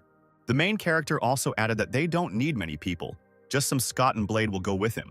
He ordered them to take cartridges and pills and wait for him. Elsa had to take care of the corpses and Ella, the wounded. They looked at the commander in surprise, not quite understanding what was going on in his head, but they trusted him, so they agreed with his order. After a while, they were already traveling in a van. The battle with the Black Death was the worst. From preparation to action, they miraculously survived. Circumstances dictate that a monster's strength can be determined by the color of its eyes. These resemble the colors of the rainbow, and each color is much stronger than the last, Jason thought. He also thought that the monster he saw might not be the strongest. After 2 hours of travel, they arrived at this settlement. There was a loud roar of hooves that seemed to be destroying the ground beneath them. Some strange creatures, similar to pigs and elephants, were running and making overwhelming sounds. Jason immediately sprang into action and jumped out of the truck. Blade and Scott were scared because this crowd of huge monsters was moving straight towards the head of the truck. Jason's eyes took on an animalistic appearance, reminiscent of a snake. He immediately rushed to fight the monsters. He brandished his dagger, scattering the monsters in different directions. The monsters kept appearing, each one seeming bigger than the last. But Jason didn't back down, he just moved forward, showing his superiority over them. The monsters had no intention of retreating either. They wanted to crush the arrogant man who dared to start a battle with them. But his strength was nothing compared to the strength of our protagonist, who with just one movement of his dagger destroyed several monsters at once. Pitiful screams were heard. The cries of pained monsters were heard for miles around. Jason and Scott watched in amazement and sweat on their faces as Jason cut through a large crowd of monsters with such ease. Our hero's face was stern. It seemed that some creature had taken possession of him. An hour later there was silence. All the screaming stopped. Our heroes were standing around a crowd of slaughtered monsters. They entered the building Scott had talked about. When you walked into this building, you could hear Blade's delight. He said this was still true. Scott said he heard the whale takes what it wants, but he didn't know it collected so much. Blade just said it was some kind of museum. Scott said there was so much stuff here that his eyes were going crazy and he needed to photograph it all. Jason knocked on the wall with the words that there was nothing useful here. Blade asked him what it was. When suddenly our main character turned around, there was a roar and some dust rose. Scott and Blade tried to see what Jason saw there and why he destroyed the wall. The dust cleared, and in front of Jason was a huge hole in the wall, and behind it a huge room. The room was full of valuables. It was a secret room. Scott couldn't believe what he was seeing. Jason told Scott that was great, because there were some very valuable things here. He told her that they were taking everything from this room, that the rest was garbage. In the room was a scroll of beauty blessings, as well as a tall birth chart. Braid was still surprised by the find. He told his commander that these two things were very valuable. Scott couldn't believe what he was seeing, because he didn't expect to find something like this. A few hours later, they returned to their domain. They all stood up and also happily greeted their commander. Elsa praised Blade and Ella asked him about his successes, and he, in turn, boasted about his findings. He pointed to the truck and said that all those things were very valuable. Everyone stood up and unloaded the van. No one could stop cheering. Elsa stood up and talked about how happy she was to join Jason. Scott had two important finds in his hands which showed Ella and Elsa. Scott was talking about having a core map in his hands. Elsa couldn't believe what she saw. They were discussing how this map works. The brighter the color, the more monsters there are in that location. This map is something like a radar. Jason also added that the closer you look, the less they see, but the further you go, the stronger you get, and also asked Scott what the high score of monsters identified is currently. They said that if the expected color classification was confirmed, blue lights would appear. Blade said that the world was full of monsters stronger than the Black Plague. Elsa couldn't believe it. Jason thought that with his current strength, he couldn't put up any fight against more powerful monsters. People heard rumors about the boss and began to gather and advance towards them, creating McLean. No one could stand up to him, so the boss allowed McLean to expand into McGuild and create a new clan under his protection. They all stood up and said that they had been standing for several hours and were waiting for their commander. Shortly after the boss appeared, many calmed down. They were suppressed only by a small part of the major. Jason took away their weapons and said negotiations would begin immediately. The boss had already become an independent representative of the entire city. He could no longer simply please the people unconditionally. Jason talked about how some of them would get gadgets, all of them would get guns and ammo.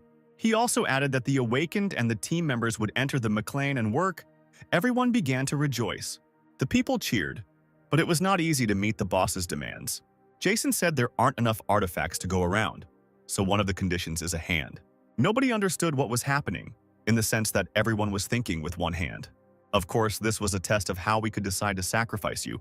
No one doubted it. Some thought that Jason would seriously cut off their hand. Soon, anger and confusion gave way to fear. If a challenger received more than 9 points, he was eliminated, leaving only 2 challengers. The woman and the man shouted in unison that they were protesting. Jason, just in case, asked people again who among them wanted to get weapons. He threw his dagger straight at the girl and the man. A multi-axis scream was heard. The dagger plunged into the ground with incredible force, after which he returned to Jason's hand, and he in turn said that they should leave his hand in reserve. If they break or do not follow the rules, then they will return without question. Jason told Scott that these two are joining his team. The girl and the man couldn't gather their thoughts. They were just ready to say goodbye to her hand. Some time passed. Night was falling. Jason asked Robert if he had chosen a weapon. Scott thought that these two were very well prepared. They could quickly get used to everything. Jason asked Scott when the protective gear would be ready, to which he replied that the shop manager said he could finish the prototype today. He added that if the mayor approves it, mass production will also begin from today. They moved to the workshop when suddenly Elsa screamed. Approaching the map, Elsa said that the green dot had moved. Jason said that he had not met such monsters yet, so he could not say for sure. But it was clear to him that with his current powers it was simply impossible to fight against green-eyed monsters. In addition, monsters with orange eyes were approaching the city. Scott said he thought there would be at least some sort of respite, but it turned out to be the calm before the storm. But after a while, Jason thoughtfully told them that their only chance to get a green rating is now. He also added that there is no time. We must continue fighting and supplying at the same time to increase the chances of survival. Everyone stood up and listened to Jason's order. Everyone understood that there was only enough ammunition for this battle. There were 2 more units heading towards another city. It was necessary to transport weapons there, Jason said. Robert and Eve agreed with Jason's orders. The Major also added that there is no information about the 4th rating, that is, green-eyed. But now there is a high probability of destroying our squadron. After increasing the rating, they must solve it as quickly as possible. Blade and Scott stood there sweating. They were a little scared, because the last battle was difficult. Jason entered the workshop, when suddenly a man shouted that they were here. The old man had barely stood up when he shouted for his things to be prepared. Red Val and his team approached Jason. Scott introduced the Major, who in turn bowed and said he was pleased to meet him. The workshop boss, looking at Jason, was speechless for a moment. Jason politely turned to Redwall and asked him to show him his prototype equipment, who in turn showed him where they should go next. They entered the workshop, where there were many things. It was immediately clear that they spent a lot of time here. There was a uniform on the table. Everyone shouted wow in surprise. Jason looked at the mold, at which point Red Val said that about 20 molds were already ready. Thanks to the current production speed, they could produce 10 molds per day. Also, the workshop boss showed the weapon. Jason thanked him, because now they will be able to fight with the oranges. The eyes of the Black Death, when ingested, give the power of the Black Death. The swords increase the power. Everyone was shocked, because no one could believe that one could create artifacts with one's own hands. Jason was still in his thoughts, saying that they were leaving. Eve replied so accurately. They said goodbye to the master and his subordinates. Radval shouted good luck to Jason and his departing team. Redwall thought he knows why he praises him and follows him. An hour passed and everyone was preparing for battle. Elsa and Blade were guarding the entrance to the room. In this room, Jason was sitting in a chair, fast asleep. Next to him was an empty divine cup. He opened his eyes at the screams calling his name. As he opened his eyes, he wondered who the voice was. As he opened his eyes, he asked Ella, or if it was her, and why she let her hair grow. She was sobbing and couldn't stop screaming his name. Jason thought he didn't understand how much time had passed, but his body was so cold, he understood that he was dying. When she suddenly closed her eyes, Ella screamed even louder. The girl screamed at Jason to remember that he could change this. She hoped he would help her and tell her his wish. The boy, who opened his eyes slightly, did not understand what was happening. Suddenly, he woke up covered in sweat. Holding his head, he thought that such a future was unacceptable. As he left the room, he ordered everyone to gather around. After a while, everyone gathered around and discussed the future Jason saw. Jason talked about the 6 artifacts Ella had mentioned. Scott started talking about some strange museum that might contain artifacts. But our main character told him that most likely these artifacts had already been stolen. But Scott said there was still a chance and they needed to check it out. He spoke of a great tomb. But suddenly Scott screamed and grabbed his head. He screamed that he wondered who could hurt the boss so much. Jason thought that if she were a monster, she would not have left him alive. She did not participate in the battle either, and he died of weakness. Blade compared the current world to a video game. Our hero suggested that the number of monsters may be limited. He said that in the end, it might turn out that there will be more people awake and fewer monsters. Then people will rise to the top again. Everyone listened attentively to our main character's assumptions. The roar of engines was heard. Our heroes were heading somewhere. Eva and Robert remained silent, because it was the first time they had participated in a mission. They traveled with new equipment. The equipment covered the entire body, was comfortable to wear, and allowed freedom of movement. Everyone was talking about collecting as many remaining weapons and pills as possible. Everyone thought that the monsters surrounding the town hall had not been identified. They needed to defend and monitor them with a minimum number of people. Blade said that Eve and Robert would split into 2 teams.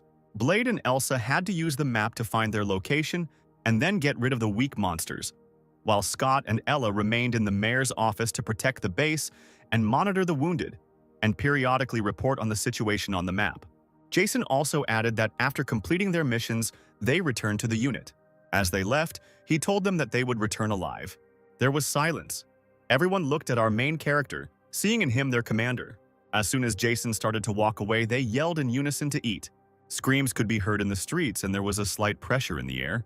A large number of monsters were moving somewhere, with human corpses lying around them.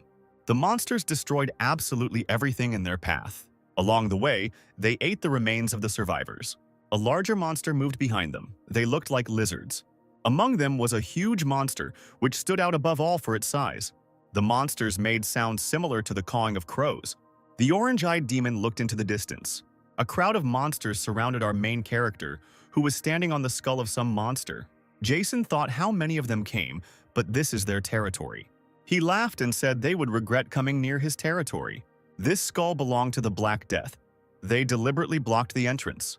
Raising his hand, he gave the order for everyone to get ready. Everyone was prepared. No one wanted to lose their place. The monsters outnumbered the humans many times over, but no one showed any fear. When suddenly Jason yelled at them to give up, a loud noise was heard, and at the same time several soldiers removed the safety pins from their grenades. The soldiers began throwing grenades directly into the crowd of monsters. The monsters did not immediately understand what was happening. Suddenly, grenades began to explode and flames rose. This was followed by gunshots and a strong smell of gunpowder in the air. The monsters were screaming. They were screams of pain. The largest lizard scattered his subordinates in different directions. He was very angry. The lizard opened its mouth and flames came out of it. More explosions began to be heard, as some grenades failed to explode due to the fall, and at the same time other smaller lizards began to die. The flames spread more and more. Visibility was zero, when suddenly the monster threw the ball straight at the roof where the fighters were standing. There was a roar and dust rose. As soon as everything was clear, wounded soldiers were lying on the roof and the building was engulfed in fire. At that moment, our main character was already approaching the monster at an incredible speed. He approached the surviving monsters. One by one, he killed the lizards. The monsters, seeing Jason, began to move towards him, emitting some strange sounds. Jason's eyes were like the eyes of a monster, and his speed was incredible for a human. There was noise in the street, people were screaming, a monster was screaming, and the air smelled of gunpowder. Blade and Elsa were fighting a red monster. They fought in hand-to-hand combat, the huge creature holding axes in its hands. From the battle, it was clear that this creature was superior in strength to our heroes. He dealt devastating blows to our heroes, forcing them on the defensive. They both thought that they didn't understand how their boss could fight against them, because they are incredibly strong. But suddenly, Blade struck directly at the monster's leg. Elsa started shooting at him at the same moment. The creature began to scream. It became angry. But Blade gave him no respite, dealing him a devastating blow to the head. At that moment, Elsa jumped up, holding a machine gun in her hand, at the end of which was a bayonet knife. He stabbed straight into the monster, and even the ground collapsed from the creature's fall. Blood splattered in different directions and there was silence.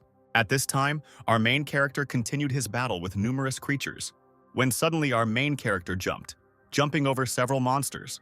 He walked up to his leader and stood face to face with him. The monster immediately opened its mouth and launched a fireball towards Jason. But Jason immediately gathered energy in his hand. The fireball exploded before reaching our main character. The monster began to scream. There was a slight pressure in the air. Realizing that the ball missed the target, the monster immediately engaged in hand-to-hand combat. The lizards that were next to the leader were instantly cut into small pieces. Jason got into position. He was preparing to attack the leader. His eyes once again taking on an animal look, the lizard leader began to scream. Running towards Jason, he wanted to tear him apart with his claws. But our main character immediately attacked the creature with his dagger. The leader stopped, frozen in one position. Jason was able to split the monster in half with just one punch. The remaining lizards were shocked by this. They didn't even move. Jason smiled and said it was time to finish. After a while, there was silence on the streets of the city. Some people were shouting from a building. A few minutes later, the screams ceased and a large number of corpses lay on the ground. In front of our main character was a man with a gun who was shouting that he didn't understand how Jason could do this. Jason, looking away, said he was just passing by. The man in front of him, in turn, kept yelling. Jason told him who among them was still crazy. Dozens of women's bodies in the basement who died from the horror and harsh treatment. But he also said that he was not here for this, but he could not get over it. He yelled that Jason was a bastard and to shut up. But Jason continued saying that the world is full of monsters and they are the ones who shouldn't be among them.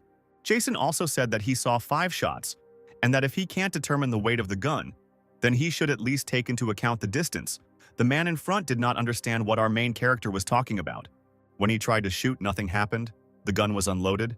Then he decided to throw it towards our hero, but he was unsuccessful. The man talked about not letting Jason anger him, since he is also awake and has powers. He began to yell at our protagonist to look carefully. He began to use his power, lifting all the objects in the room into the air. But Jason gathered a small portion of his strength into his hand and waved it. When the man suddenly began to fall, he did not understand what was happening. A second later, he was already lying on the ground and couldn't even move. And all the objects that had recently been in the air were already lying on the ground. He asked our hero where he got such incredible strength. 3 days ago, the battle between the second and third level of monsters ended. Everything went better than our heroes expected. There were no fatalities. Injuries were minor and all injured will recover soon. Everyone was happy with the new ammunition they had discovered. Jason praised his subordinates and also said that he was very glad that they were all alive. When Scott suddenly shouted that the boss must see this, he pointed to a place not far from their town. It had disappeared recently. Everyone was surprised that there was no green place nearby. They were discussing the fact that the monster had become invisible or was very quickly out of map range when suddenly Jason interrupted them. saying that someone was chasing it and could kill it. The others replied that this was impossible. Jason, interrupting them, said that maybe the person who killed the green-eyed man would kill him in the future. He reassured his subordinates, telling them that this was not the time to talk, that he was now going to this city alone. He also gave orders that the main objective was reconnaissance. They were also to strengthen the defense and provide escape routes in case of any unforeseen event. Jason asked this man what he knew about the green-eyed monster and what happened 3 days ago. He said that 10 soldiers entered the city. They looked like special forces. It was already late at night. Jason asked him what happened next, to which he replied that after the special forces arrived, the monsters began to move and their numbers decreased significantly. Jason was thinking that the target of the special forces was clearly not the organization. At that moment, one of the broken legs rose into the air. He zoomed right in on the back of our main character's head. The man lying on the ground was smiling. With incredible speed, this piece of debris began to approach the back of our hero's head. But our hero reacted quickly and caught it with his hand. Holding it in her hand, she looked at the man with contempt. Having broken it, he asked what it was, but he could not even utter a word. When suddenly the man stood up and started running towards our main character. After a while, there was complete silence. Our hero walked out of the building breathing heavily. As he walked, he thought about something. This guy was lying in the building. There was a piece of debris on the back of his head. He was dead. While walking down the street, the major noticed something in the building. As he approached a building, he tried to see something. Once inside, he advanced further and further. It was a subway. Some of the lamps survived. Jason thought he didn't feel anything, so there were most likely no monsters here, but some kind of anxiety didn't leave him. He thought there was some kind of pressure in the air. It was the smell of blood. Walking further and further, he looked around. When he suddenly stopped in front of a large number of corpses, there was a stench in the air. Looking at them, Jason thought they were mostly trained soldiers from the anti-terrorist unit. He looked at their features and thought about who could kill them all. His initial characteristics surprised our main character. All the acquired skills were the same. He thought of artifacts and weapons. When he saw the PZF-3, he was surprised, because in such a place there should not be an anti-tank grenade launcher. Jason discovered an ancient warrior spear. The level of the artifact was level 4. He looked and thought that this artifact was disposable, but when 2 weapons were combined, the destructive power was doubled. Even up to a level 4 monster would cause significant damage. Suddenly, Jason felt the feeling like when he met that huge monster, he ran towards it. When he suddenly stopped abruptly, his face was frightened. In front of him lay a huge green-eyed monster. Sweat was pouring down his face, for the features of this monster far exceeded those of any he had ever fought before. Return. Our main character's strength was already 215. Outside, it was nighttime. A cool breeze was blowing. Cries of surprise could be heard in the hall of the town hall. No one could believe that the green-eyed monster was dead, because who could have done this? They talked about the fact that they had a pretty strong competitor. They also commented that in addition to their map, there was most likely another one. Suddenly, Jason received a text message on his phone saying he would meet him at the airport on March 3rd. Everyone reacted to this in the most violent way possible. Eve asked Jason or he would go to the airport. Robert said the choice was simple: meet or refuse. He also asked the major if he would negotiate, to which our hero replied that he should avoid meeting with them. Scott was sweating, talking about how no matter how they looked at it, there were so many more. He thought it would be good to negotiate. They all said that negotiations were most likely not needed because they had no reason to agree to them. Blade tried to make a joke to lighten the situation. Jason, interrupting everyone, said that they still have time to prepare. Now they must do everything in their power. He also ordered all the soldiers to gather. Outside it was still night. A strong wind began to rise. The weather worsened, as if warning of an imminent house. In China, monsters also ruled. There were a great many of them. Red monsters eclipsed the street, their bodies completely covered in skin. In front of them were some people in ancient Chinese attire. One of the girls said she didn't really want to act first.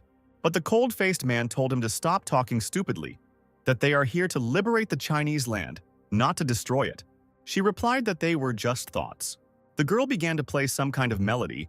Her body began to glow and the energy overlapped the rest of the fighters. The fighters began to glow and become covered in some kind of luminous energy. General Haru ordered them to move forward. As soon as he shouted to attack, everyone rushed into battle. The fighters seemed to float in the air, and their movements did not resemble humans. A rumble began to be heard and a strong wind arose. At that time, all our heroes were working. She supervised the doctors. She was covered in sweat. Because there were many sick people, she looked out the window and saw that the wounded and sick soldiers were arriving one after another. Survivors helped the wounded to walk and screams were heard. At that time, Scott and Jason were discussing what is the most difficult thing for ordinary fighters now. Jason talked about holding on, thinking about the future and about Ella. After the appearance of the monsters, the deserted city quickly began to collapse. Communications were immediately paralyzed and electricity supply was stopped. A multitude of people emigrated to another city. However, it is not so easy to get rid of one's own people, and many of them began to look for ways to solve the problems that had arisen. The engineers started producing solar panels and began generating electricity with them. Every effort was made to prepare the militia. With the help of search teams, the food problem was solved. Scott turned to our hero and told him that more and more people were arriving. In such conditions, he thought it was probably worth thinking about the control system first. He said they could call it whatever they wanted. He didn't care. And so the guild slowly grew in strength, strengthening humanity's ability to survive. Once again, we are taken to the room. Jason was sitting in a chair. The divine thicket was empty. The city was in ruins. Jason was suffering greatly. His entire body was covered in wounds and blood. He couldn't even utter a word. He looked at the ground. His hand was resting on the ground and some people were nearby. Jason thought about who they were. They, in turn, praised our main character because he is a famous dragon hunter. Jason thought about the fact that they spoke Chinese. He needed to learn it. Suddenly, behind him, he felt someone approaching. Behind him was a man in a raincoat. Having only had time to look at it, he saw a sword approaching him. He pierced our main character from behind. This man said it was unbelievable. Because it was a defeat for our hero, he asked Jason if he could feel anything. But our hero just spat out blood. She asked Jason if he had anything to say. Jason in turn thought he couldn't take it anymore because he had pierced his heart. He thought he needed to remember that there were 6 snakes here. The sword pierced our protagonist more and more, blood flowing down the sword. When he suddenly pulled out a sword, our hero began to fall. Kneeling down, he tried to remember as much information as possible. The man in front of him asked him what he was mumbling about, if he was really making some kind of pact. The man in the cloak said, laughing. The girls yelled at him to finish him off quickly, or they would do it. Smiling, he swayed and told her that he had to finish quickly because the girls were already misbehaving. The sky was covered with small clouds that blocked the sun's rays. The man shouted goodbye. Jason woke up covered in sweat. His breathing was irregular. His face was covered in sweat. His body was shaking. Taking her hand, he said it was so good that she was in his place. He thought about the fact that there were 3 days left until what happened in the dream. Scott said that if in the future his nickname was Dragon Slayers, then he was done for. But how did he manage to lose in battle then? The guy wondered. Robert said we have to go to the airport because there might be a runway there. Jason asked Scott if he could recognize the man with the sword. Scott, seeing the sword, was shocked and began to talk about it. The elder was saying that nothing was known yet, but if they could find at least some clue, it would be good. When suddenly Blade burst out screaming. She asked what happened to him. Blade boasted that he had finally managed to defeat a level 2 monster on his own. He laughed, boasting. Everyone was stunned because they thought someone was attacking. Jason smiled. She held his head, thinking Blade was stupid. Everyone started praising the guy with the bat and Jason started to walk away. The redhead looked at the departing commander, wondering what Jason was thinking. When the man left, he replayed a situation from the future in his head. It was March 3rd and it was snowing at the international airport. Footsteps were heard at the airport. There were entire and destroyed planes. The atmosphere was terrible because not long ago all these planes were carrying thousands of people, but now they are stationary. A group got out of the truck and moved forward slowly. Several Special Forces soldiers returned from the mission. They walked with their heads held high. Their faces showed that the mission had ended successfully. They had new machine guns in their hands. The group of people was happy. Shouts began to be heard throughout the building that Team D was in place. After a while, everyone lined up and one of the commanders shouted that the group was ready for combat. The commanders stood up and discussed their successes, saying they couldn't even reach the orange level. They also said that there had been no news from Group C for a long time. Suddenly, the man shouted to get attention. 2 men stood in front of them. One of them was Lieutenant Colonel Albert. Everyone saluted to greet their lieutenant colonel. All the lights came on and the room began to glow brightly. He shouted freely and then added that he would now describe the current situation. The man standing next to the lieutenant colonel said that Major Ricky had not yet attended any meetings. The fighters discussed among themselves that the elder could not be defeated. This option was only possible if he did not encounter something more serious than the blue level. When suddenly a man standing next to the lieutenant colonel shouted for everyone to be quiet. The lieutenant colonel said they could have simply gotten lost, but they're making themselves very ill from staying here so long. When suddenly a sound was heard, everyone began to turn around. Lieutenant Colonel Albert narrowed his eyes and everyone became cautious. They began to raise their machine guns, took off the safety catch, and prepared for battle. Within seconds, they surrounded the lieutenant colonel, trying to protect him from danger. They said that the lieutenant colonel should not expose himself. Intelligence reported that there was only one man standing. This was our main character. He covered his face with a hood. Suddenly, everyone rushed over, shouting that they needed to check everything. One of the commanders was ordered to approach carefully.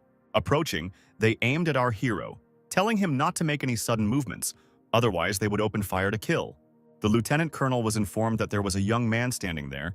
He said his name was Jason, and he also added that this boy wanted to talk to the principal. The lieutenant colonel immediately asked the soldier his name, to which he replied, Jason. Albert immediately remembered that cold face. After a while, there was silence. All the fighters stood and watched with interest. Lieutenant Colonel Albert stood directly in front of our protagonist. He told our hero that he couldn't believe Major Jason had survived, and after a while added, though yes, how could a fighter like that die? Jason stood up and looked at him coldly. Everyone stood up and thought the conversation was going on too long. They did not understand how the lieutenant colonel knew him.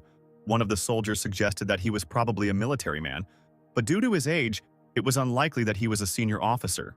Jason suggested that he settle everything through peaceful negotiations, to which Albert replied that he had no right to decide this on his own, and that it was not his place to cooperate with non-governmental organizations. He also added that his army could not fight with his fighters because they have much more experience and more weapons. Jason silently began to remove the glove from his hand. The elder, showing the mark on his hand, said that if a battle broke out, half of the combatants would definitely stay here forever. Sweat was running down the old man's face. He was wondering if he really intended to fight against an entire army alone. But no, if we remember his past achievements, then anything is possible. A man was walking behind Jason. It was Major Ricky, walking calmly, finishing his cigarette. Turning around, Jason saw Major Ricky. All the fighters began to rejoice at the Major's return. Ricky apologized to the lieutenant colonel for being late. Smiling, he waved, saluting his commander. Suddenly, our main character realized that this voice reminded him of that person. After a while, the major reported everything to the lieutenant colonel. After the report, he asked Albert who he was and why this crowd was watching as if it was some kind of performance. But without allowing Albert to respond, Ricky added that he assumed the man was asking for cooperation so he could continue to govern his people. When suddenly the lieutenant colonel said fist fight. 5 minutes later, Jason and Ricky were left alone, preparing to fight. Everyone watched what was happening. There was silence. Major Ricky told Jason that he was interested in the skills of a fighter who served in the Secret Service. Looking down on our hero, he said he would die anyway. Ricky flipped the coin, and as soon as it landed, the fight began. Suddenly, they took turns hitting each other. Neither of them was going to give in, defend themselves, and then attack. Their blows were devastating, and both demonstrated skill in hand-to-hand combat.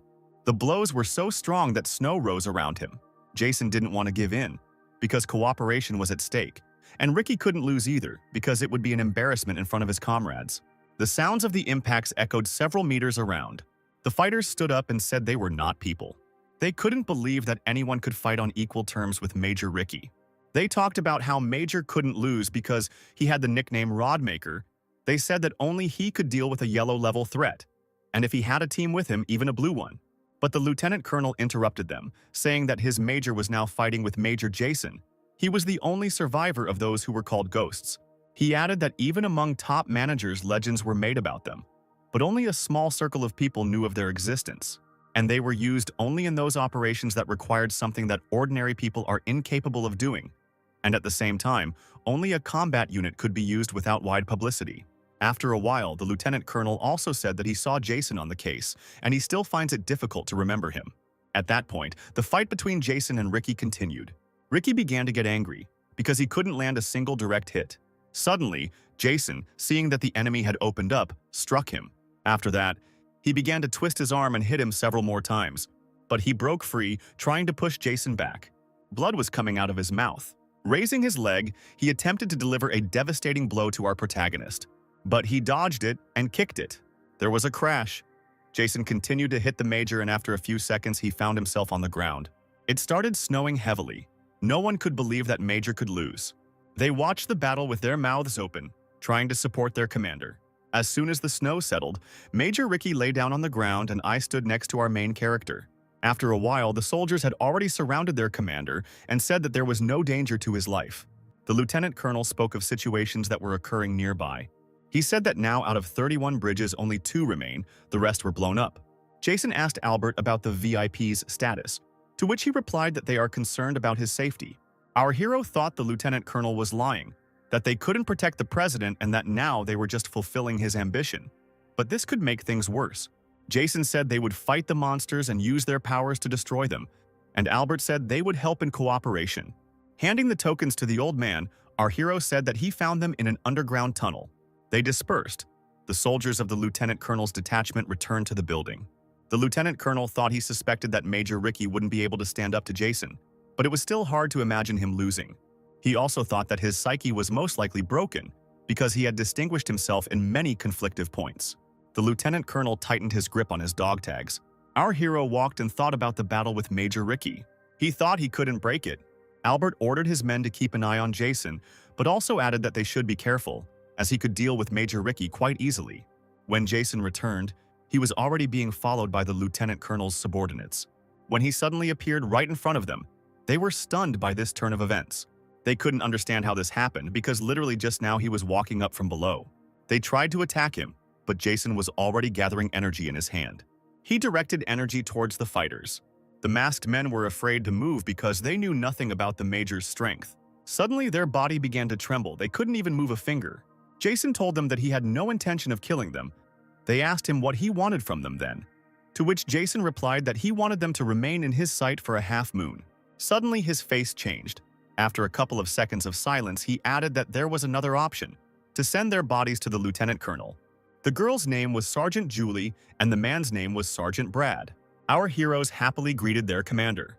The main character said that the status of the president and prime minister is vague.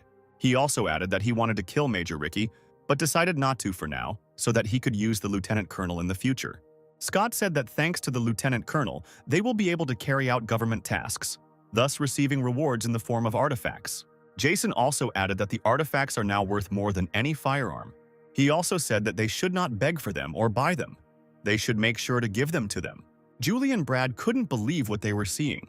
After all, they made a protective wall and periodically combed the perimeter behind it, installed solar panels inside, and organized work to cut down monsters, cleared the ruins of buildings, and restored roads.